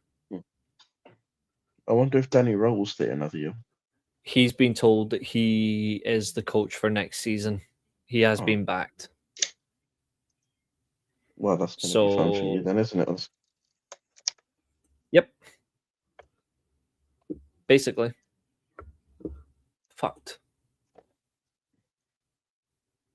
So 3rd again next season? I don't know. I honestly don't know. If he wants to make a real good... You've got to look at for Motherwell's now as well. If he wants to take a good crack... To be fair, they have said they will spend again. Like, they said they will spend again. They will spend more money, which that's a good thing. And to be fair, that Andrew Kavanagh did come out and say that it's not like... This is the difference between like what I like about someone who's not in charge. He literally came out and said, we finished 3rd. That means nothing. Because we won nothing. 3rd is nothing. We've won no trophies.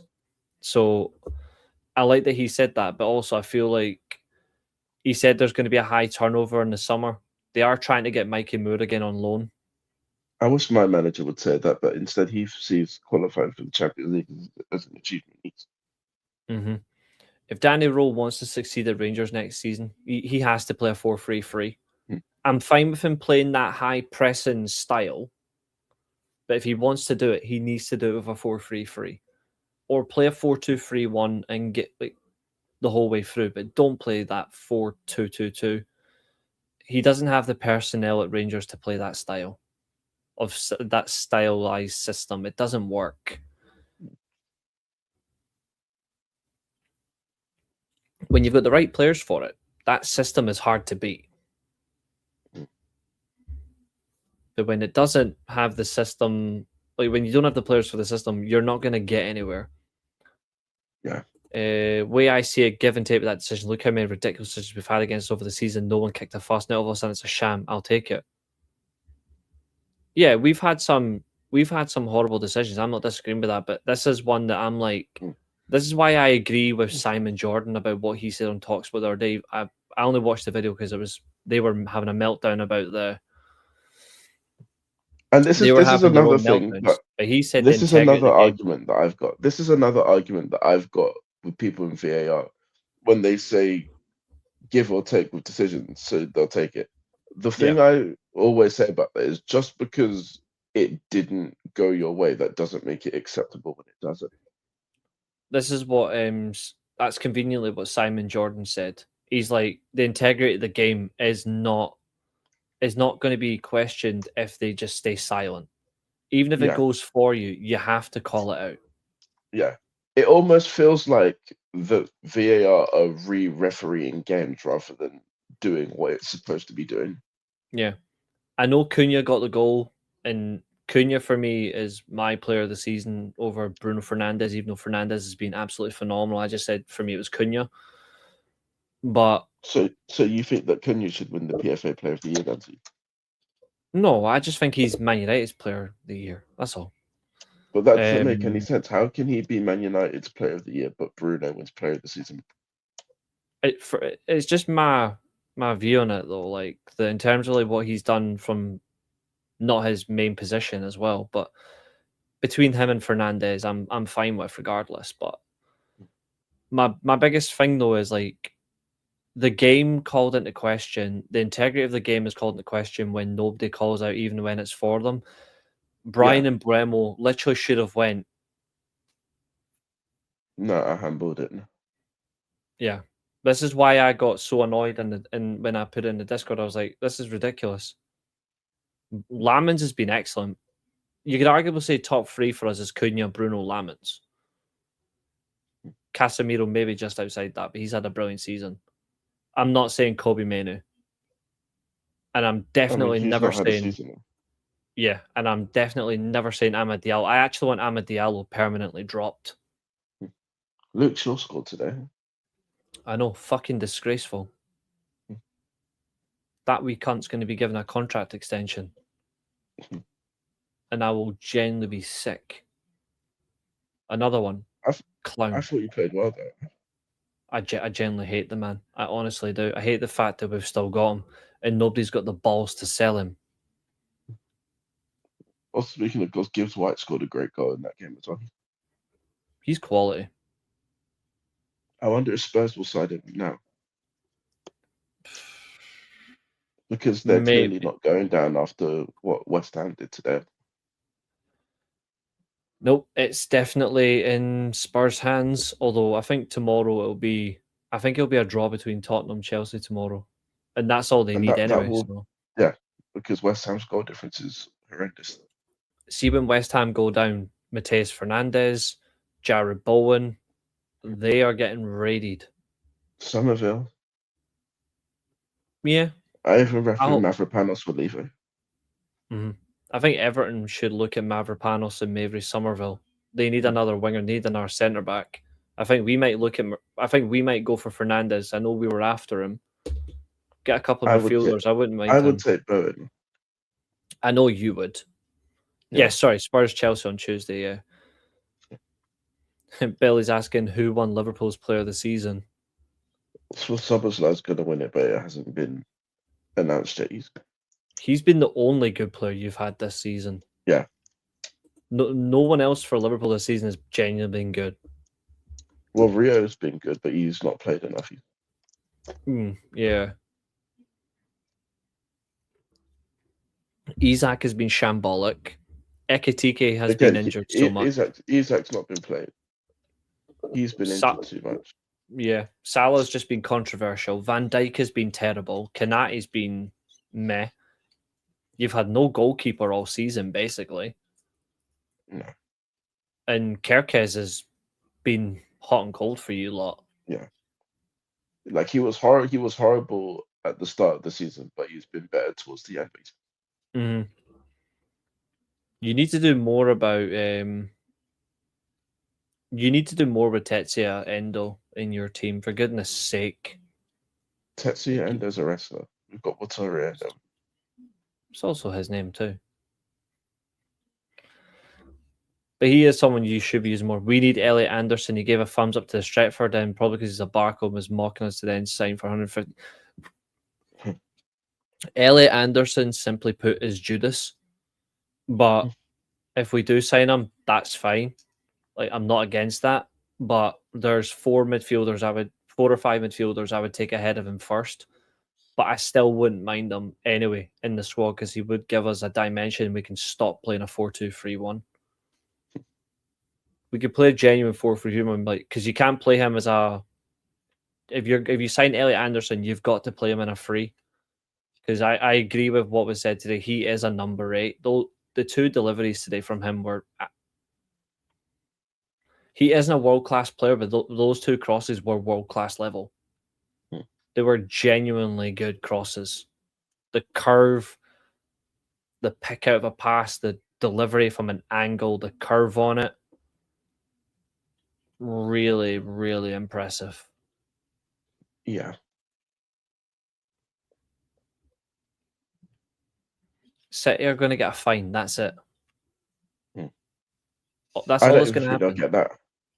I think they'll get a fine. That's it. They'll get a fine. They'll pay it, and they'll be like, okay. We'll just keep doing what we were doing because all we'll get is a final.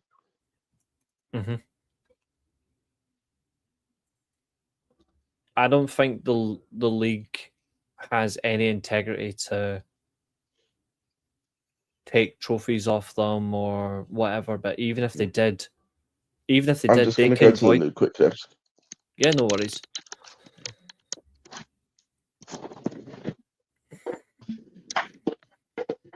I don't think they'll do anything. If they take 30 points off them, that means that Arsenal winning the league in that way would just be mental.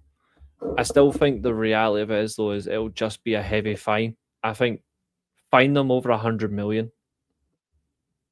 Oh, PSG lost tonight. PSG actually lost in the 2 second half goals from Paris FC. Anderson Fernandez, main top 2 midfield signs for me. Why on earth would you want Baleba? He's fucking wank. For me, it's... You've mentioned one. You've mentioned Joe Bellingham. For me, it's Joe Bellingham, Angelo Stiller, then Anderson Fernandez. Wharton is okay. Baleba is crap. Hackney, more of a future thing. There's no youth player right now that's good enough to get into this team. Not a single youth player is good enough to get into the team. I wouldn't bother. I think we should just just have a strong midfield. We don't need to bring in youth midfielders. I actually wouldn't bother with youth midfielders. And yes, EO and Evil did get married. That's correct. I don't rate Baleba at all. I think he's overhyped. Adam Wharton is decent, but not Man United level for me. Dorgu is quality. He'll be a winger next season. He will not be a fullback. I would honestly, that would be one way to get Ahmed out of the team. Yeah. Mateus Fernandez is one of the favourites for us. I haven't seen anyone else try to sign him. I don't know who else is looking at him. The thing is, if you get Fernandez, he's not going to play. So I feel like that's just a waste of money. Yeah. For me, if this club has ambition, if this club has got ambition, they sign Stiller from Stuttgart. I think that's the one thing. If we get Sebastian Hoeneß, I think that we'll get him. Anderson and Emerson for me. We need a passer and a destroyer. Here's the thing: if you're going to play with a midfield, does it need to be a destroyer? The thing is, I wouldn't sign Elliot Anderson simply because of the amount of money that he's going to cost. Now that's a weird thing that Julio can talk. Julio appears when we talk about football. That Elliot Anderson is going to cost over 100 million if he does go, and I don't think he's worth that. What's up, mate? You're fucking crazy. When this is the only time we talk about football and you appear. 3 midfielders, left back and a left wing, and that's for any player sales. Only concern Ugarte and Casemiro leaving. Anything less is malpractice. They bring more when you move players on. I simply stand by it. This summer's a failure if we don't sign 4 midfielders. For me, 4 midfielders or it's a failed transfer window. And Michael Carrick has to, if he doesn't win a trophy, you sack him. Because you can't say, third to third isn't progress. Third to second with no trophies is slight progress, but it's not enough. And before anyone says I'm being harsh, I'm not. It's called high standards.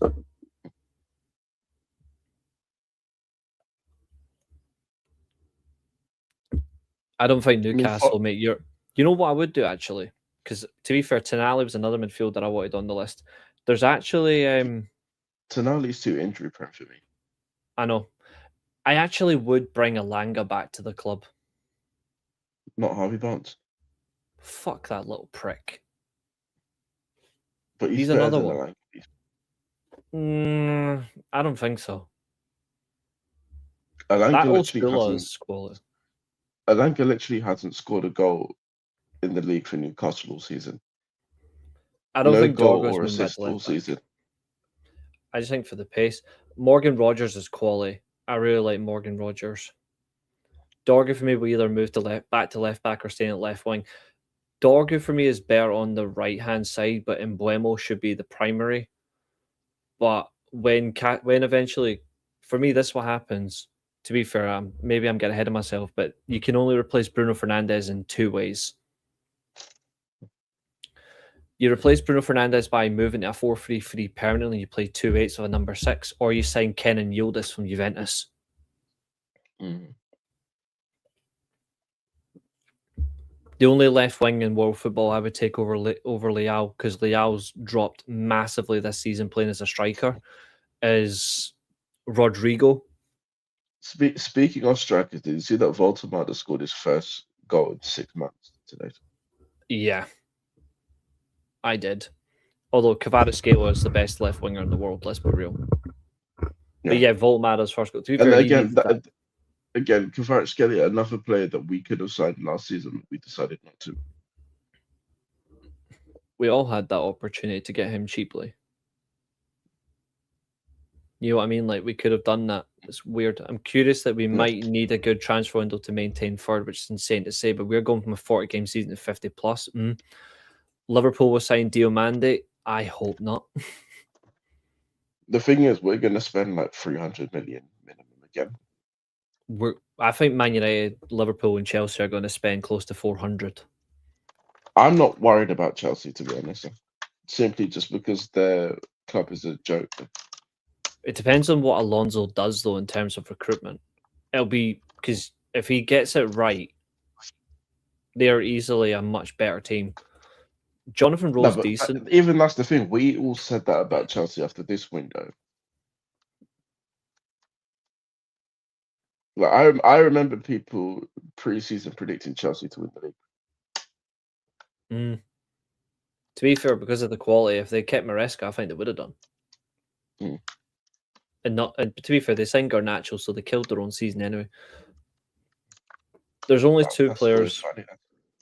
Yeah, there's only two players from Serie A that I would genuinely bring to Man United, and I've said one of them, but the other one nobody will guess.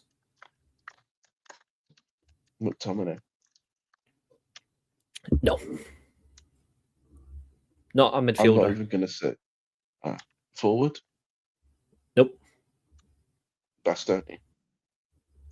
Nope.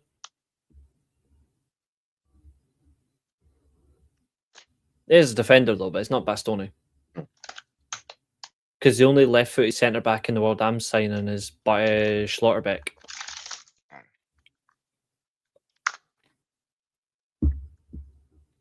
Not mine, Nan. I'm happy with Lamans.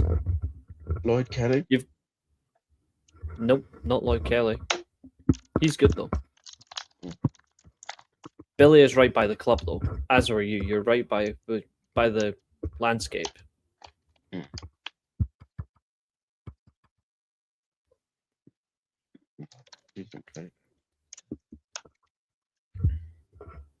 Speaking of Serie A, have you seen how hilarious the table is now? Yep. 2 points separate goes into the final day.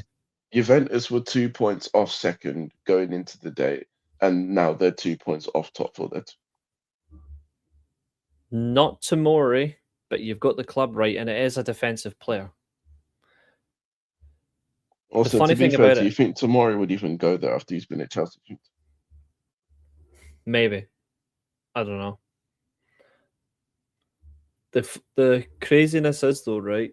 See, Serie A final day. Only one of the clubs that have a chance to qualify for Champions League have a home game, and that's Milan.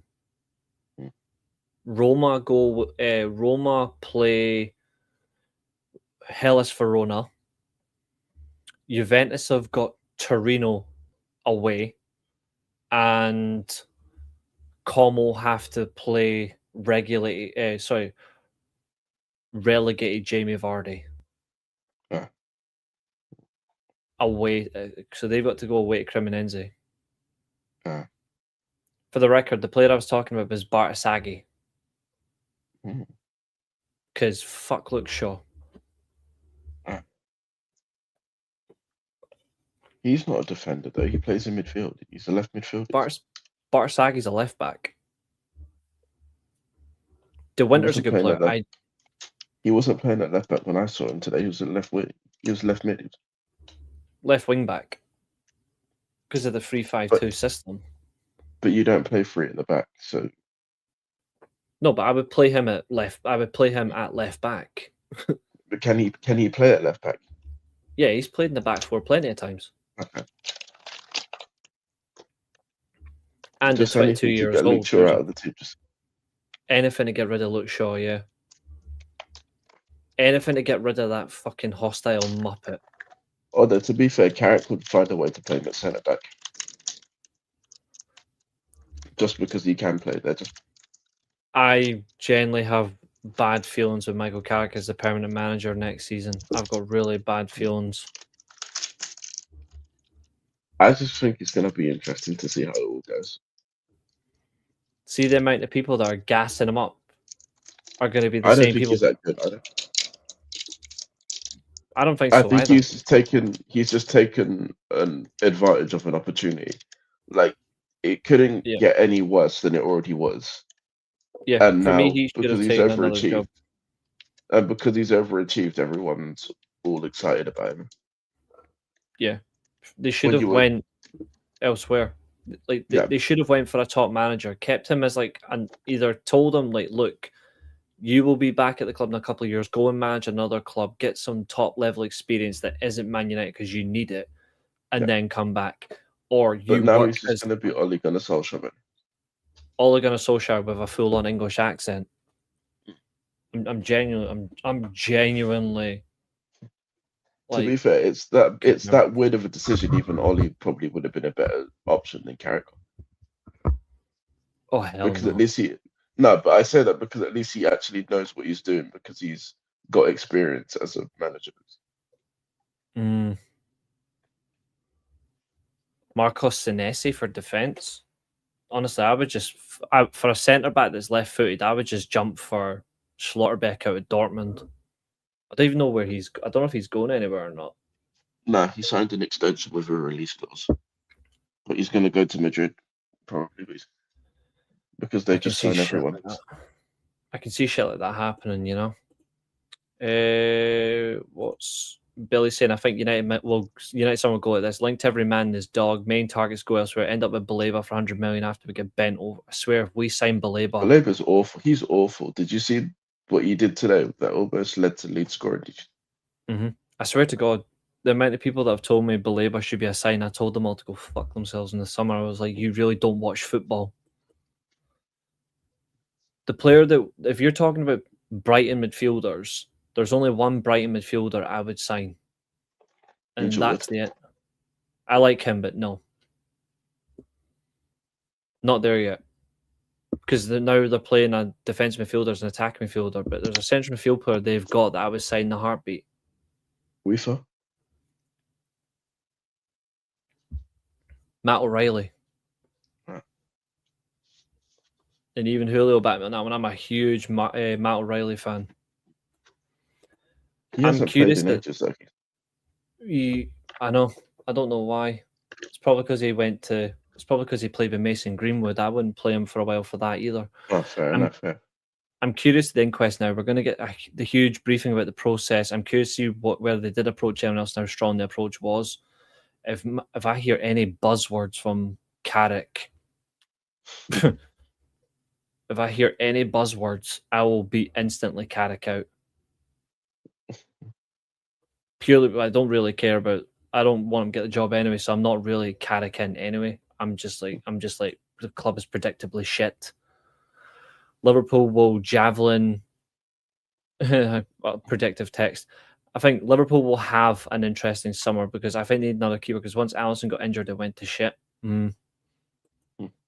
Liverpool will be interesting because they need Salah's goals. There's a lot on the elements that they need to do. Fuck knows what they do though. I don't think it'll be like Ollie though. I think it will be just from I've got PTSD for this. It will start. It will start well, and then it will fall off. Because you haven't played 2 games in a week for basically the whole season, the whole of this season. Once you get to November, December, January, you'll completely fall to pieces. Yep. I didn't want Carrot to get permanent, but I'd rather him over most of the hipster options. That's you fair. should have taken Marco Silva. There's only 3 managers I would have given the job to. The ultimate dark horse, and then number 2 is obviously number 1 and 2 is Enrique and Nagelsmann. The other option for me, I still stand by is Simeone. Marco Silva. No. Good manager, but nah, I don't think so. The minute Ancelotti went to the Brazil job, my life fell to pieces for that option as well. And now he's got and he signed an extension recently as well. Yep, 2030, so he'll get the South American World Cup as well. But he's also committed himself to 4 years of working with Vinny Jr. So I know, I feel bad for him. Right, I guess that's... He is going to make sure Vinny Jr. does not survive life. He outlived Ancelotti at Real Madrid. I know. He is so overhyped, Vinicius Jr. I can't stand him. I just think he's a crybaby, actually.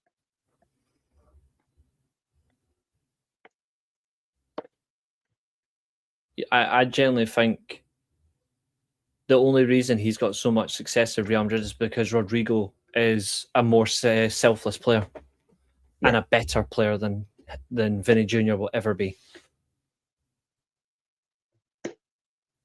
Like, if Malacia goes, then good, because Malacia is genuinely crap, and Rasmus Højlund leaving is a smart move. I forgot that Malacia even played for you. He's went back to his buzz cut, and it still didn't get him minutes. People say about 2 games that we only need 3 midfielders, a left back, and Lewandowski, and we're sorry for rotation. 4 midfielders, a left back. Why do we need Lewandowski? Just because he's free, I guess. I don't know if that's a good idea. I like Lewandowski, but I just feel like we're asking for trouble. If it's a case of they called Ancelotti's agent and he said, well, Brazil are offering a contract, and the board said, oh, okay, then I'll be... I mean, Malacia after a Newcastle game, she'd never been in the squad again. Yeah, free transfer. Just let him go. 12 million quid wasted.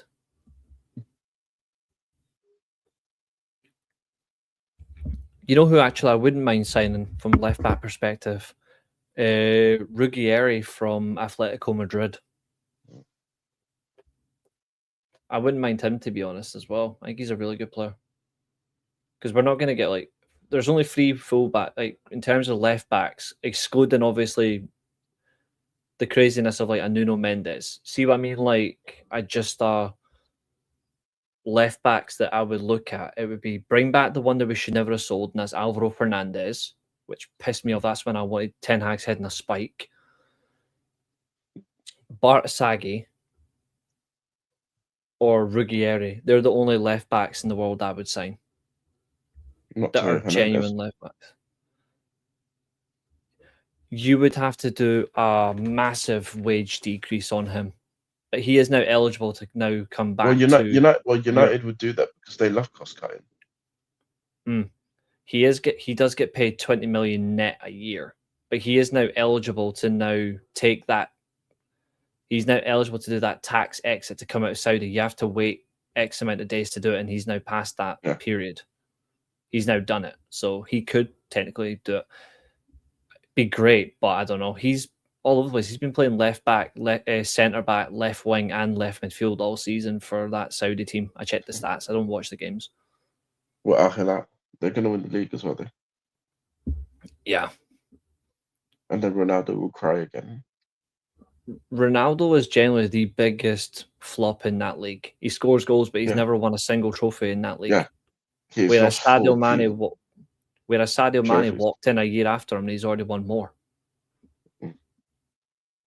Like, actually, if you think about it, Darwin Núñez has won more trophies in Saudi than Ronaldo, I'm pretty sure. Yeah. Yeah. Absolutely insane. Anthony Robertson's And he doesn't even actually play got decent. anymore. That's true.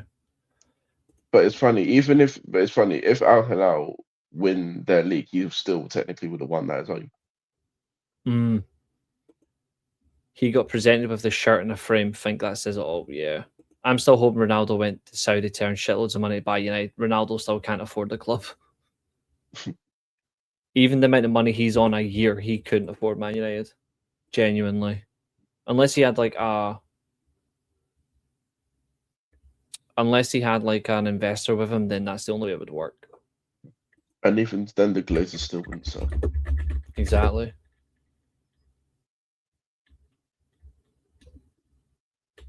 So I'm going to look at what he gets over there.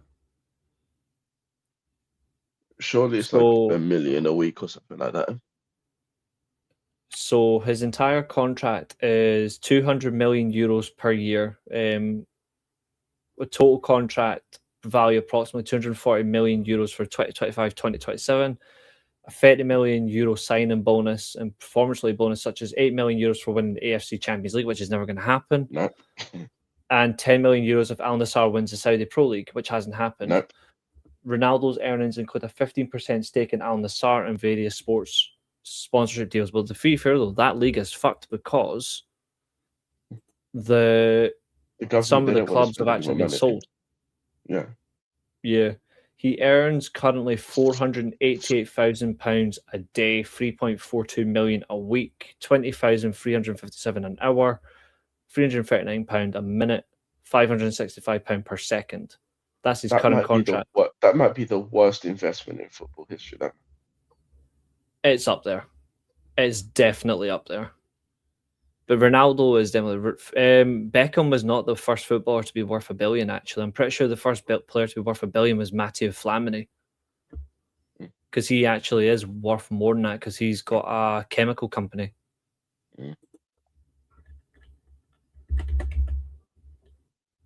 It's 20 grand a day, 488k. Something like that. It's mad. Almost a Bill's wage. And this is why people say footballers are paid way too much. Yeah. Yeah, first billionaire sports person is David Beckham. Yeah, but like in terms of like crazy wealth, Matteo Flamini is right up there. At the minute, Beckham is worth 1.185 billion. If he had his wife's probably worth more than he is. I wouldn't be surprised. They both doubled their wealth, so it says a lot. Must be that reality show that they've got. I think it's best for Saudi interest in football if they don't do the same as Newcastle and just financial backers. Someone like Ronaldo being the face of a takeover. Saudis show no intent. The Saudis need to sell Newcastle because they're still rubbish anyway. Victoria Beckham is worth $700 million. David's worth more. David's worth 800 million more than her. Fair enough. But yeah, he wants to turn his football club into Barcelona too, which I just don't like. They're just all old Barcelona players. One thing I don't like about them is they got rid of Fernando Redondo. Like, I'm a big fan of Redondo, and they got rid of him just to sign more Barcelona players. Like, it pissed me off. But I did like the Rodrigo de Paul signing. He's such a good player. I didn't like it because I still think he's too young to be in the MLS. Yeah, they actually kick off in 20 minutes. Miami versus Portland at 11 o'clock. But yeah, Beckham is $1.58 billion net worth. Manic. Doesn't he still own Salford as well? He still owns Salford as well, yeah. Him and Gary Neville are the only two left. Gary Neville, he's a weird guy. He certainly is. Looking at their So their team for today, Reguilon starts at left back. Suarez and Messi. Yep, Suarez and Messi are up front in a 4-3-3, and Rodrigo de Paul plays in a midfield three. Mm. I mean, I like it. Like, I've got an Inter Miami shirt. I like them, but I just don't like the fact that they became that. You know what I mean? Like, I don't agree with it. They are third in the league. They're 2 points behind Nashville. Mm. Yeah, Button Giggs left eye. They don't. None of them really care about it. You know what I mean? Like, No. if they genuinely cared about Salford, they would be promoted by now. That's the difference between them and, to be fair, They nearly got promoted. Wrexham. Yeah, they bottled it.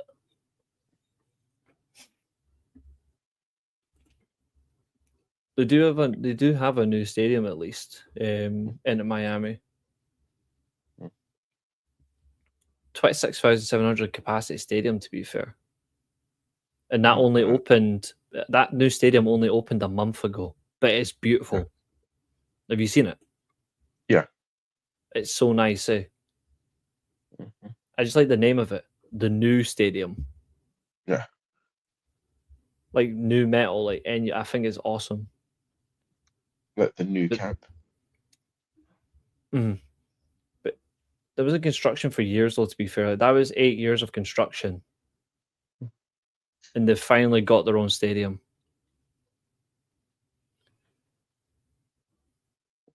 Yeah, I expected Scholes to be there, but Gary Neville, he wouldn't have been. Gary Neville's actually there's so much more to Gary Neville that pisses me off that people will not realise.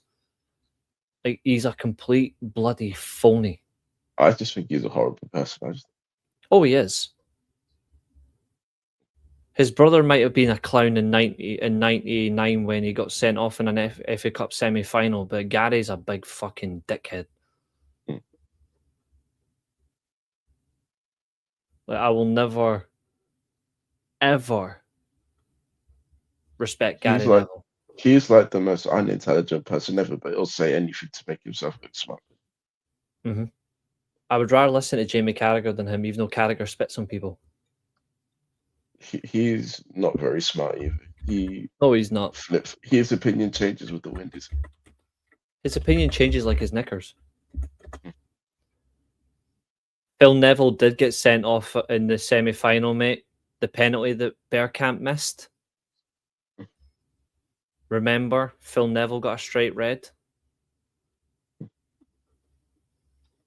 Oh, the days where you could get a straight ref for giving away a penalty. Mm-hmm. So that's none of this double jeopardy nonsense. Just you're off. Mm-hmm. I wondered where he ended up. Gerardo Martino. So he ended up at Atlanta United. I wondered where he went. Manic. Yeah, Keane got sent off, but so did Neville. That's one thing he does really well, Phil Neville, being useless. Never liked him. I've never liked Phil Neville. He was decent for Everton at least. But then that's a low bar. Yeah. Is that the same one who went to? Aye.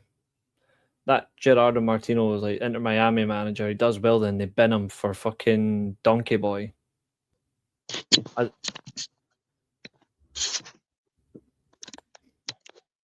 I don't tell you one thing I don't like is how I don't like how Inter Miami actually treated Josef Martinez. Like, that for me was scandalous. At one point he was the best striker in the MLS, and then they brought him in and they just didn't bother to use him. I don't know how you can't. Also, it turns out Billy was right. Phil Neville didn't get sent off in that game. Yeah, sorry, my memory's catching on to it now. To be fair, he said he got sent off deliberately because he was injured. That's the most Roy Key thing to do. Yeah. I mean, I approve that. To be fair, I would have walked out in Ireland as well. If I was Irish in a football game and I had that level of management, I would walk out as well. Thankfully, I'm not, but we're managed by a baldy. He doesn't know what he's doing either. Well, Because Steve he Clark plays stays. defense. Yep. And he'll play stupid defensive football. It's going to be funny when Dick Advocat outclasses him on the field in a couple of weeks. In the final friendlies for the World Cup, because he's now back in charge of Curacao. Gary Neville and Carragher have both gone so far to try and not be biased for their clubs that they both now sound like they hate them. They should not have them near each other's games. Carragher does hate us. Yeah, Carragher definitely hates Liverpool because he doesn't get any invites. Yeah, and he shouldn't. I only like listening in terms of someone who just generally speaks about a club. Like in terms of Man United, I only listen to Owen Hargreaves. Like you said, like if you listen to Jamie Carragher on CBS, he's got a completely different person than when you listen to him on Sky. For me, CBS Carragher is the real Jamie Carragher. You know what I mean? Like it's like you can like that is his real personality shining through. Because Sky basically tells you what you can and can't say. Whereas on CBS, he's got so much fun, and I like the dynamic of him and Henri and Micah Richards. It's a really good dynamic, and Kate Scott. Thank you. Not Kate Henri. Thierry Henry tried so hard. Yeah. He was thinking, I've got a chance here. And then she goes until he found out who his husband was. I don't even know who it is. You don't know Malek Scott? Is he not an actor? No, he was a professional MMA fighter, I think. I don't remember. Or a bodybuilder or something like that. I don't remember. Sky needs to get rid of Richards and Redknapp. They are absolute dross. Micah Richards is all right, actually. Micah Richards is right. Jamie Redknapp, though, he doesn't Delusional. do anything for me. I don't even know what he does in life, except be reminded that his wife is holding on to him. Sorry, he's holding on to his wife because his wife is too good for him. Fair enough. Yeah, I don't even think his wife posts him on social media. I don't. Probably not. Rightly so. To be fair, Jamie Redknapp's only on Skype because of Frank Lampard. I'm convinced. And his dad. Oh yeah. More so his dad. Great! I can't wait to see him wax lyrical about Frank Lampard next season. To be fair, if you actually look at it, Micah Richards isn't all just Pro City, to be fair. No. He is a pure stage artist because he isn't. He loves Arsenal as well. But then he is an Arsenal fan, but then.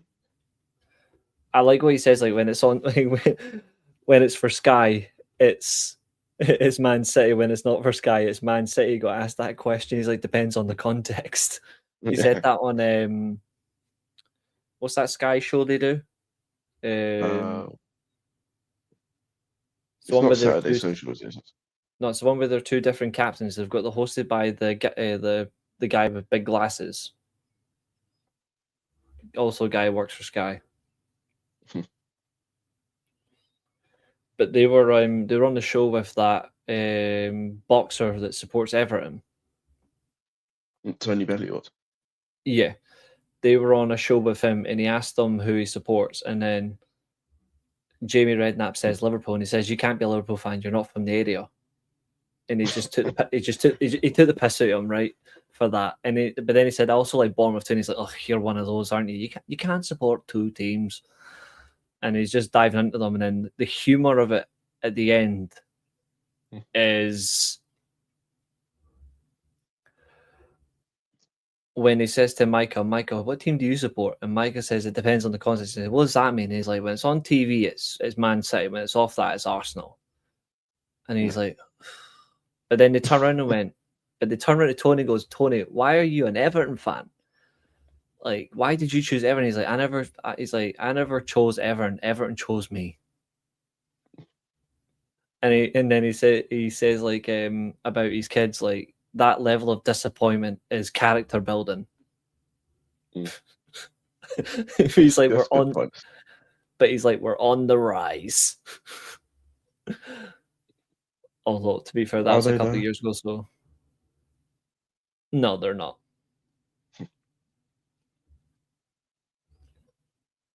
Keane is They're 12th. absolutely better. They're 12th with no chance of Europe. Great rise. Yeah. Yep, they have folded it well and truly bottled And it. they could still finish as low as 14th. Yeah, that's true. Well, it's their fault.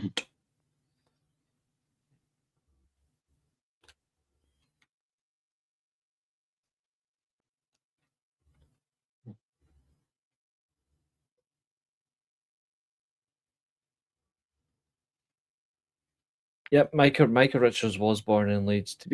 I'm not one of those. I'm not one of those. I don't care where you come from. All that support bollocks. Like that for me is the. I hate when people say that about people like, oh, you shouldn't support this like XYZ because that's not where you come from. So I'm like, it doesn't matter where you come from.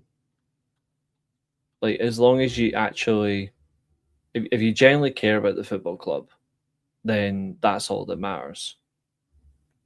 Yeah. Because if that was the case, then the biggest supporting club in England for support would either be Newcastle or Arsenal. I don't know about Arsenal. They'll probably Like support Arsenal. Chelsea. Most sides of London, surely it would be Arsenal, surely. No, everyone in London hates Arsenal if you're not an Arsenal fan. Fair. And then they just see all the success that Chelsea have and they probably pick them. Chelsea are the biggest club in London, to be fair. Like, I But stand by them. But they're also shit as well. There. Oh yeah, they are extremely crap, which is even better. Yeah. Even if I wasn't a United supporter, I would have been a Blackpool supporter. Fair play.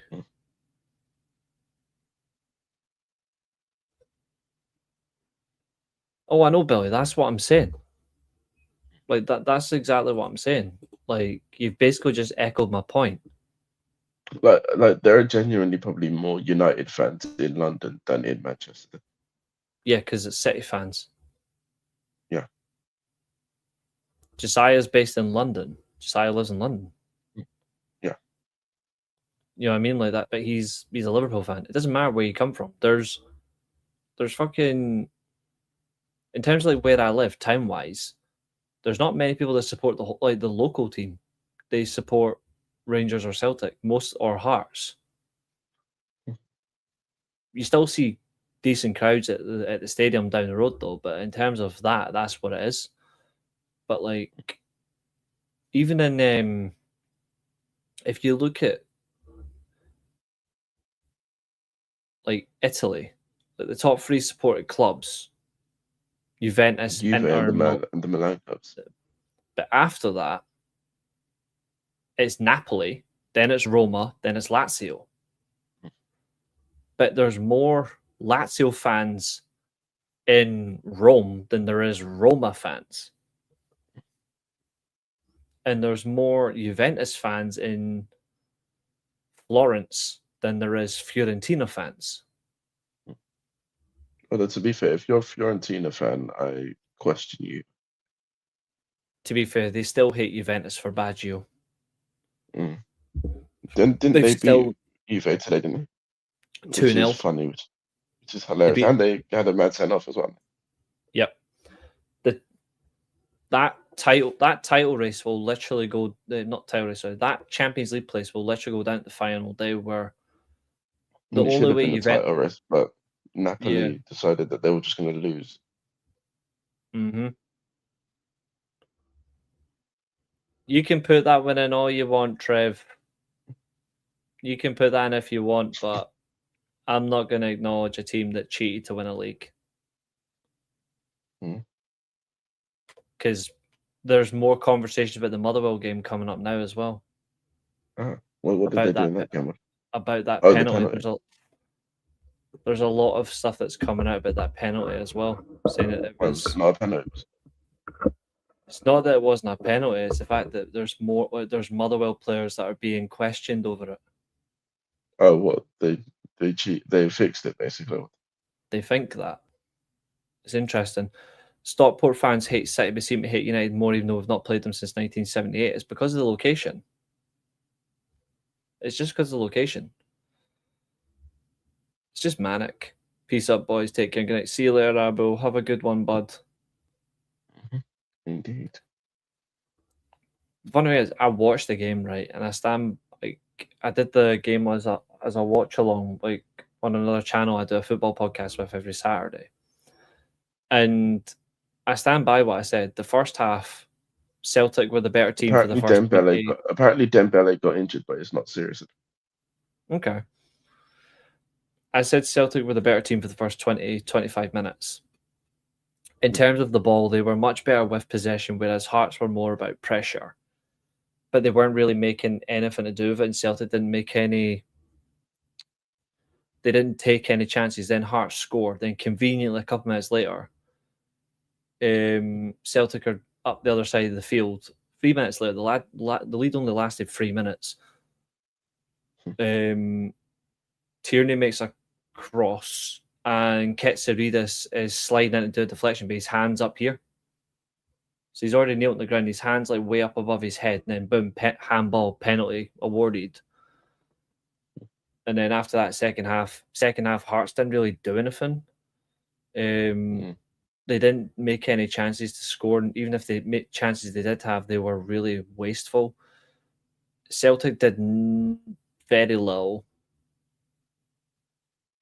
And then after that, you get to the 90th minute, the Maeda goal, which is now been proven it should have been given correctly.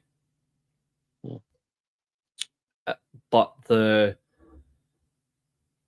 third goal, it's an empty net because the goalkeepers went up for a last chance.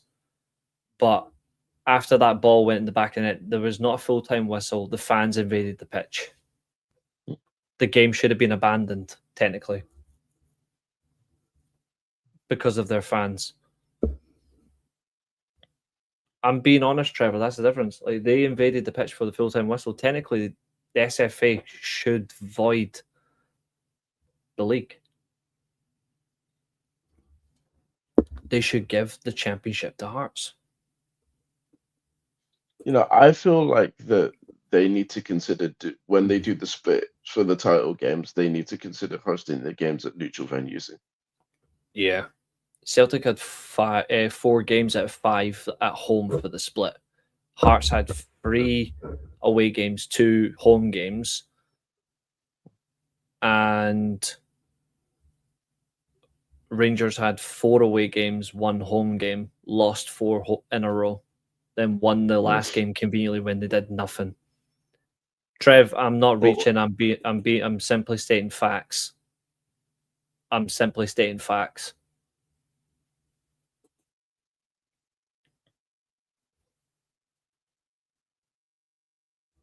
Yeah, there's no chance of 2 goals, but you cannot do what they did. You can't. This is my problem with people when they excuse fan behaviour. The full-time whistle did not go, and Martin O'Neill, for all the stuff he's done, the stupid idiot literally said the referee and the third official told me there was a minute left. This is the thing. You can't just say, oh, it's acceptable because they weren't going to score 2 goals anyway. That's like saying that you shot someone by accident, but you can't get arrested because you apologize for it. Exactly. Or you're in a boxing match and you need to get 2. You're losing on points, so you need to get a knockout to win. But instead, what happens is the opponent falls to the mat and you fall as well. You get nothing out of it. It was a penalty for.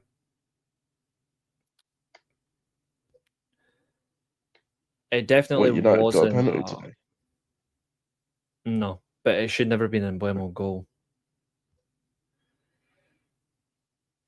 Either way, it was still shit. This is my problem with football officiating right now as well. It's so bad. They don't know the rules of the game. They just make it up depending on what they feel like. They just. Yeah. There's actually a former chief executive for Rafe Rovers who actually said from SFA meetings that they make all their decisions based on Rangers and Celtic. Which, to be fair, any normal fan should know that. So award the league to Hearts because fans invaded the pitch. That's not reaching. No, it's not reaching at all. It's not. It's not award the league to Hearts. It's replay the match. Follow protocols. Yeah, 3-0 forfeit.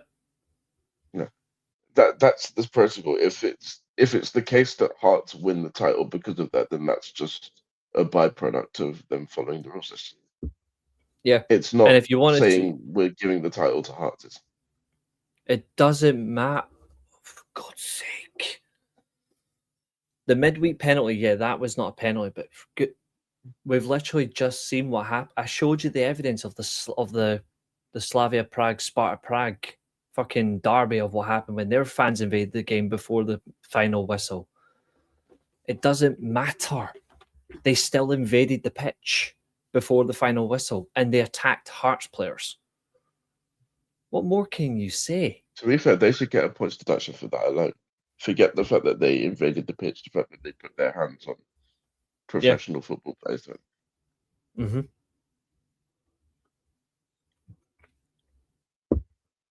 It's overall ridiculous. They got fined and point. Not really. Not really. If it was still Rangers, I would say the exact same thing. I don't think people realise how fair I actually am and unbiased. Because I said the same thing about like Rangers when I literally refused to watch the game yesterday. Like I literally said I'm refusing to watch this game because you get nothing out of it. You get nothing for like from what they did. Yeah. So you've got no elements to it at all. If it was Rangers and the same thing, I would be like, what the fuck is this? Same with United. Like, if you actually look at it, see about penalty decisions. We got a penalty situation that was never a penalty that gave Ole Gunnar Solskjaer the fucking permanent job.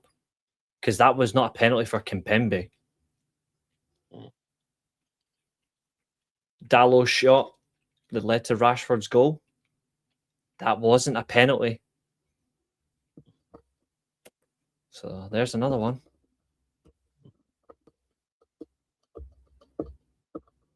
No, I wouldn't. I would rub in if Rangers won the league by battering someone. Like Kilmarnock. Like, take the 2011 title, the 2010-11 title season ender, right?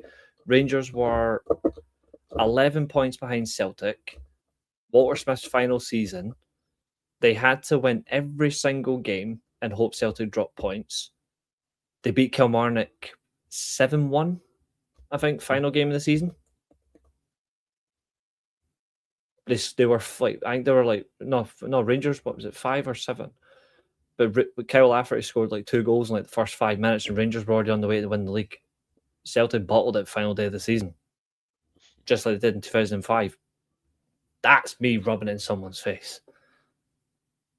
Not by a scandalous decision like that.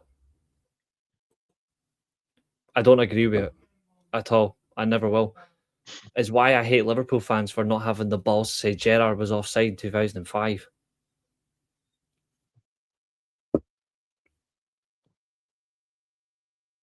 Fair and square.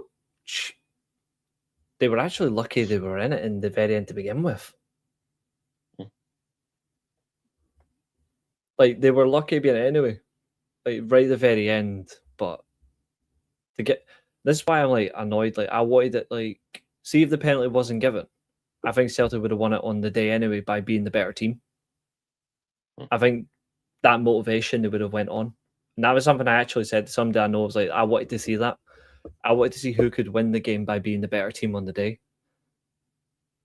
I don't think they were, but they got that crucial goal. Hearts made a massive gamble at the end. Massive gamble and it backfired. Which, to be fair, they did that in 86 and they did the same thing. They were 8 minutes from winning the league in 86 and then they bottled it. You wouldn't get a pitch invasion at Old Trafford. It would take you 5 minutes to clean the barrier. Is that true? There is a law about not being able to control your fans, but I'm not sure if it's just Premier League. I don't know, but fans are emotional. Fans are always up for something, but fans are also fucking stupid. Yeah.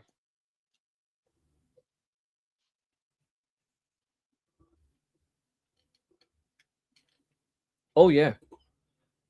They're all saying that it was... Only Celtic fans are saying that it was a penalty. Well, except... Well, not just Celtic fans, Hibs fans. But that's understandable. They don't count. Yeah.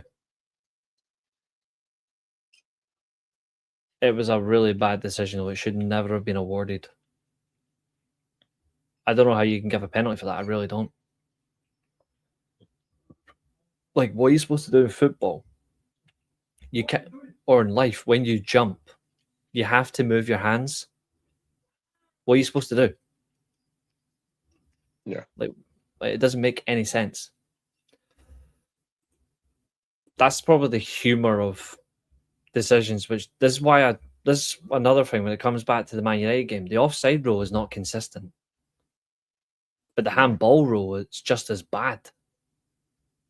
Like, that doesn't make sense either. And I don't think that rule will ever be properly fixed. How is that a penalty? Like, how is that a penalty? Like, I'm sorry, but like, what are you supposed to do? If you're jumping over someone, are you going to have your hands beside you the whole time? No. So how is that a penalty? His hand is like this. Otherwise, he's going to go crack into that clown Trusty's head. And then you're going to give a penalty for that, so there's nothing you could have done.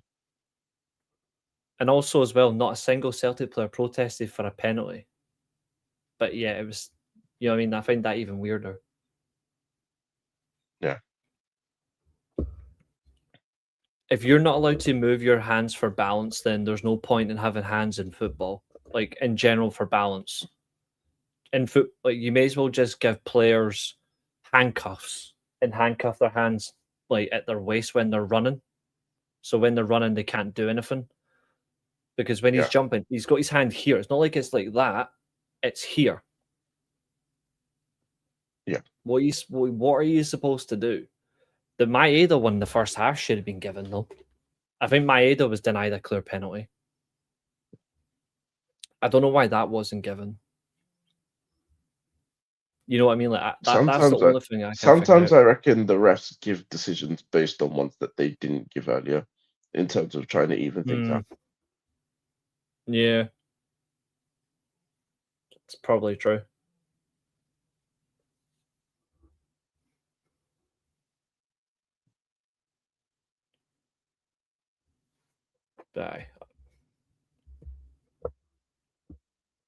Definitely, it was the penalties where everything changed. The penalty for me is what changed the thing. But they've also come out and said, like, the SFA have also come out and said that Hearts should have had a penalty against Motherwell. So make that what you will. But Hearts were bad in that game. They were really bad. I think they were 2-0 down. I think they were 2-0 down, got back into it.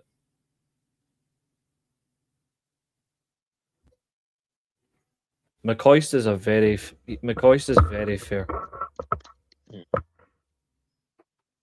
Even for a Rangers fan, he is very fair.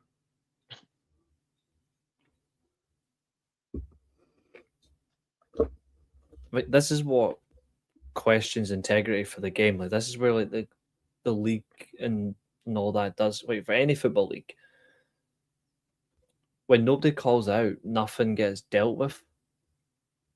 Yeah, that's true. That's clear in every league, I think. I mean, these two recent comments from Billy and Trevor are absolutely correct. Like how can it be handball? The ball travels 20 yards. But yes, goals do change games. McCoy does. He does. But you should see him when he does commentate on other teams. He's actually really fair. There was a game this season that he commentated on Rangers TV. Rangers were given a penalty. McCoy's just sitting there going, what the fuck is this? He's like, explain this decision. Like, you cannot give that. He was commentating for Rangers games in Europe as well before the elimination. What's up, Rich? Good to see you.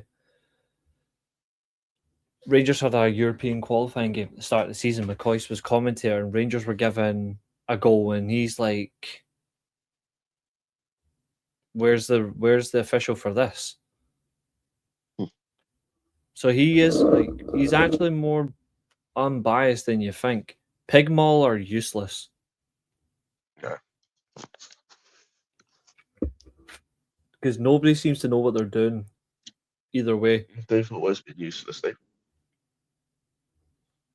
Yeah. We're not saying he didn't handle the ball. What we're saying is what you meant to do in such a position when you're jumping over someone and you've got your hand just there because you've moved, because you've jumped.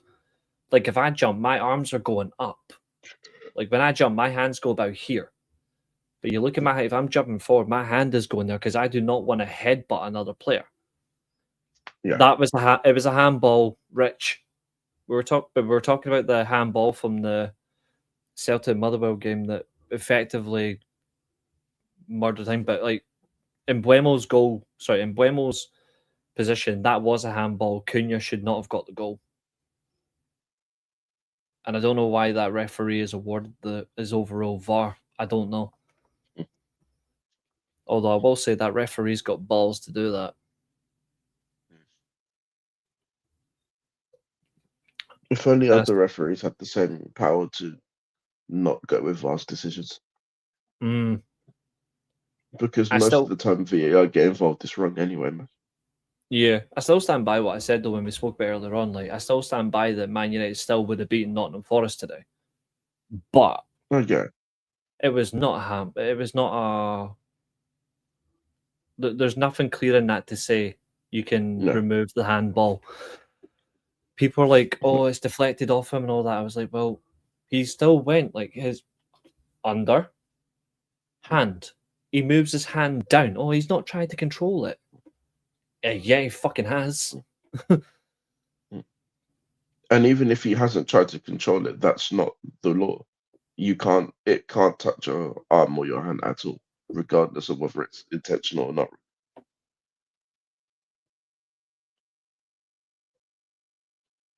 Yes, but when that same said player never jumps with his hand, is never in that position, like clung to his forward. I just look at it in perspective. If he's gone in with intent to go for the ball, then absolutely. I think the one thing they have to do going forward for all, and not just because all they do it for European games, so league games are different. I think over the summer, they need to properly go back on the handball rule and literally nail it down once and for all. Actually say this constitutes a handball, this doesn't constitute a handball, and stop changing the rules. Because they change that rule every few years. I think it should just be as simple of if it hits your hand, whether it's accidental or not, it's handball. Deal with it. If they make that the rule, I'm good with that. Yeah. Because that'll really force players to cut shit out. Yeah. Yeah, there is rules about it. I just disagree with it. You know what I mean? I just disagree with the rules. Maybe I'm too honest about the integrity of football. That's what I hate about it. They should turn football into Street Fighter. No. And at least in that case, we'll see how many rules stay intact. Or to be fair, or they could just change it to wrestling because it's football scripted anyway. That certainly works for me as well. I do feel rules feel ambiguous. Yeah, that's a great way to describe it. Reece, I will forgive you for all the Celtic behaviour if you sing an Irish ballad just for me.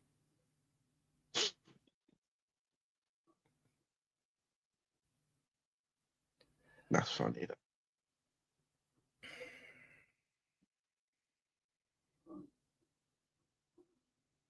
Can you even speak Irish to sing Irish? No. I didn't ken any Irish, and I wouldn't sing the Irish ballad because somebody would clip that, send that to Keen, and he would probably use that against me for the next 5 years, the bastard. I'm allowed to call him a bastard. He's a mate of mine. But still, I disagree. I think the rule should be if your hand is out or up, and if it hits, it's a penalty or foul. But anyone who's played the game for your slide arms, I've played football. Well, luckily I've never given away a handball, but I've seen handballs being given in front of me for shit that doesn't make any sense. So I think they have, if they go in properly, same with the offside rule, because the offside rule is terrible. If they really do nail down those two rules, people will stop getting moany about those rules because they're the ones that come up every single year, offside or handball. I like the idea of the offside rule only being a thing if every part of your body's offside. Yeah, if it's like a minute thing, I don't agree with it. Like, see, like for me, there should be an advantage. Like, see if you're like, say like this is your if I'll give you an example. Basically, if there's any part of your body that can score that's onside, the goal should count. Yeah, like for me, so like there's like I'll try and straighten my wallet as best I can, right? So there's my wallet, there's my defensive line.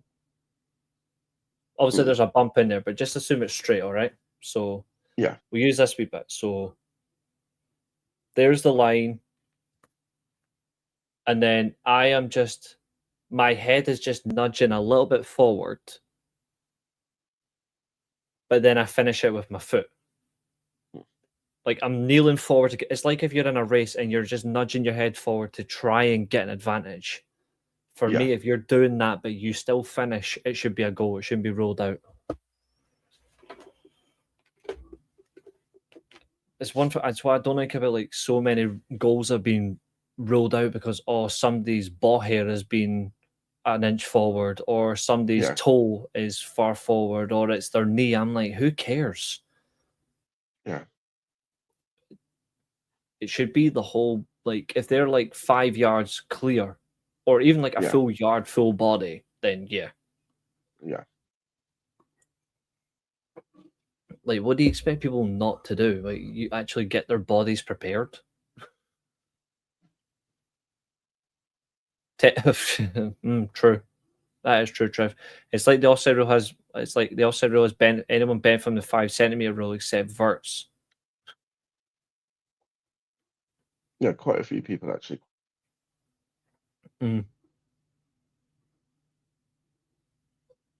It happens a lot more than you think. It's just not shown. And it's because Florian Wirtz is one of the most recognised names in football. That's why he's getting constant about it. When I've actually seen Lamine Yamal get it all the time in Spain, but the difference is that little STI merchant gets given the goals. Yeah. You've got to protect his public image. You've got to give him the goals. You got to give him the goals because his 31-year-old woman doesn't want to dump him. Although, to be fair, that also is creepy for considering him. You know what I mean? Dion Dublin would be screwed if have you ever heard the Fergie comment? I've not heard the Fergie comment about it, and I don't think I want to.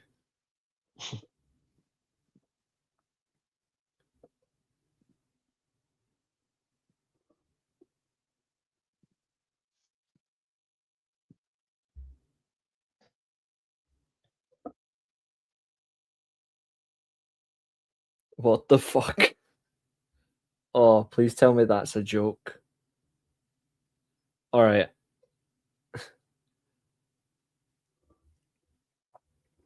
Have you got the Touchline X account on your Twitter? Yeah. I'm gonna let you share it. I want you to find a tweet and I want you to share it for everyone to laugh at, right? All right. Let me have a look.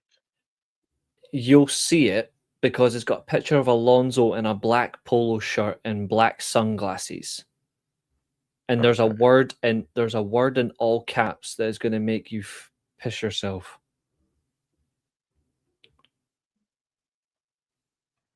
No, not Stu Merchant, STI Merchant. because he does get around. Speaking of people who get around for the best reasons, there is one player that me and you will unanimously agree is just an absolute joy to watch. We've been watching for quite a while. Good old Hulk. Yeah. What an absolute baller he is still. How Just long a- ago was this tweet? It was today, a couple hours ago, I think, maybe. It got shared in a WhatsApp group I was in. It got shared an hour and a half ago. Nah, I think it's fair. Just look at what he's like. No, it's a word I don't like about wrestling. Put it that way. I think it's meant to be a troll tweet, but you'll find that just casually playing the journey on FIFA 17, that would be a good gaming series for people to enjoy. I forgot about the journey. Even though I still play like the EA and FIFA games, I don't like how By the way, Simeone's not leaving. I've just seen. Thank God. I'm behind them all the way next season to win La Liga. Fuck it. Hold on. Let me have a look. So I'm not going to show you the tweet, but I'll show you the picture so you can see it. Oh, Let's see shit. if I can...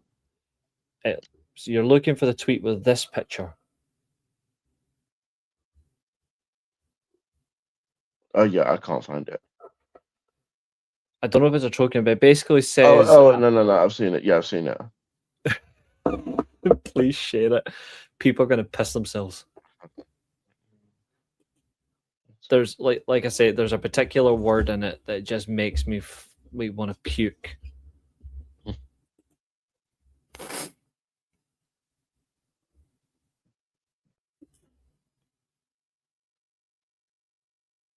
How the hell can Sky Cava say that? He didn't. That's a troll, definitely. It's got to be surely. Chelsea realised that he has aura. For fuck's sake. I am getting sick of that word. I really am sick of it. Because people use that and they don't know what it means. Oh, God almighty. On a level basis, and obviously you being a Liverpool fan, like... But by the way, Randy Orton said leave him alone. He's trying to enjoy his summer before he comes back to win the title. It won't be long before he is Actually, done. hold on. Are you going to share that one as well? Yeah. I'll let you share it.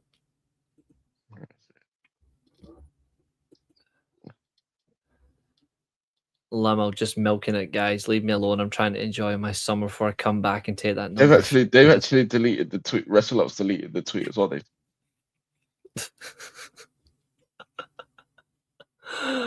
Oh my God.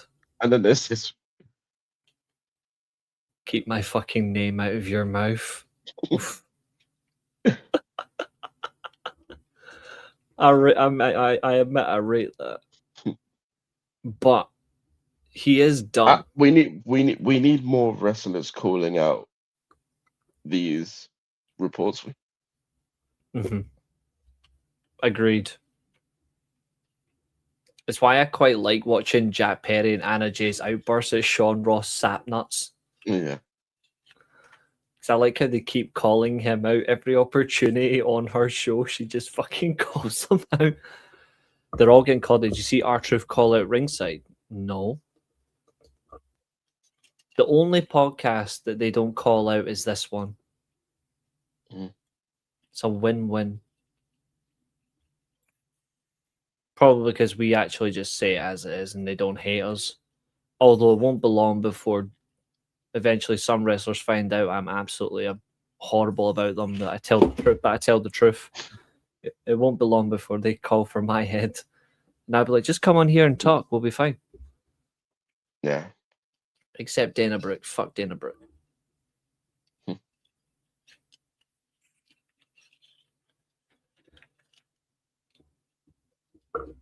Although Abel probably would. Hmm.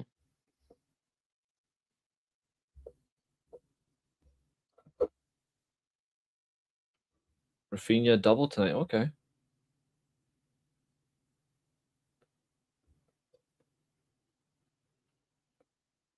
They're the first. Jeez.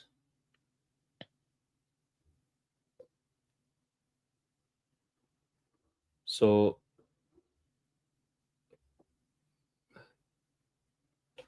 thanks, Trev. Catch you later. Have a good one, dude.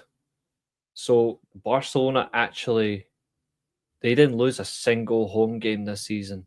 They won all their home games. Interesting. 19 games played at home, 19 won. Only the 11th La Liga side to win all their home matches. They're the first team since Madrid done in 85-86 by playing and winning 17 games. The last time Barca had a perfect home record, it was 1959-1960. That's crazy. And that home record is across 3 separate stadiums they've played at. The Barcelona Olympic Stadium, the Estadi Johan Cruyff, and the new camp. Mental. They only lost 2 games in the Champions League, and that was PSG and Atletico. That's true, Catherine. There's a reason why they're called dirt sheets. Billy says Ringside said he wouldn't see out his current deal. He replied, "I blocked this account for making stuff up, so leave it there."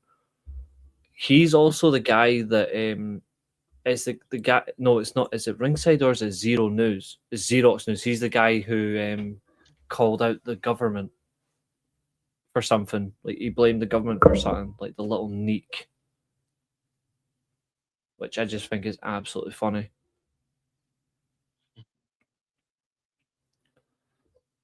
Where do you think Carvajal's going to end up?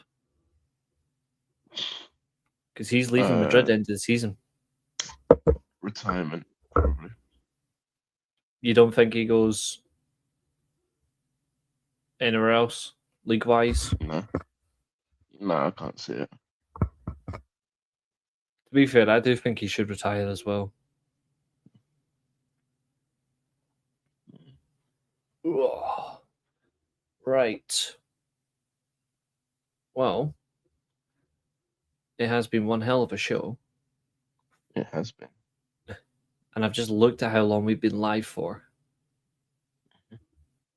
3 hours, 7 minutes, 51 seconds. Indeed.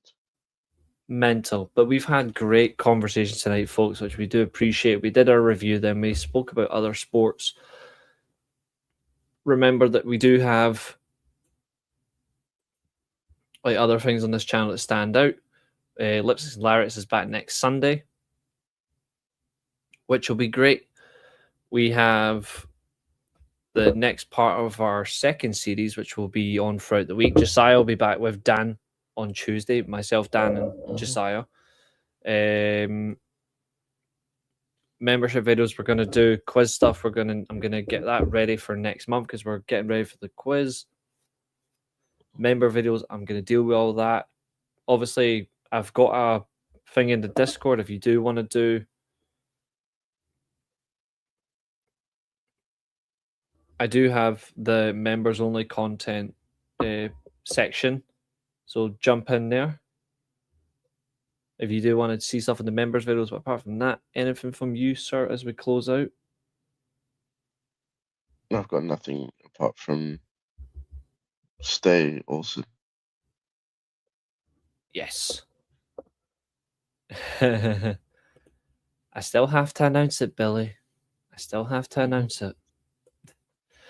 But congratulations to Abel for the new predictions champion.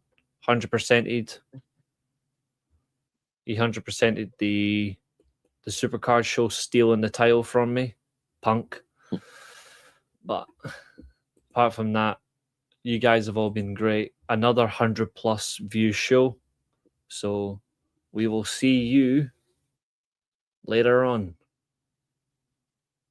Good night, guys. Thanks for tuning in. You guys are the stars.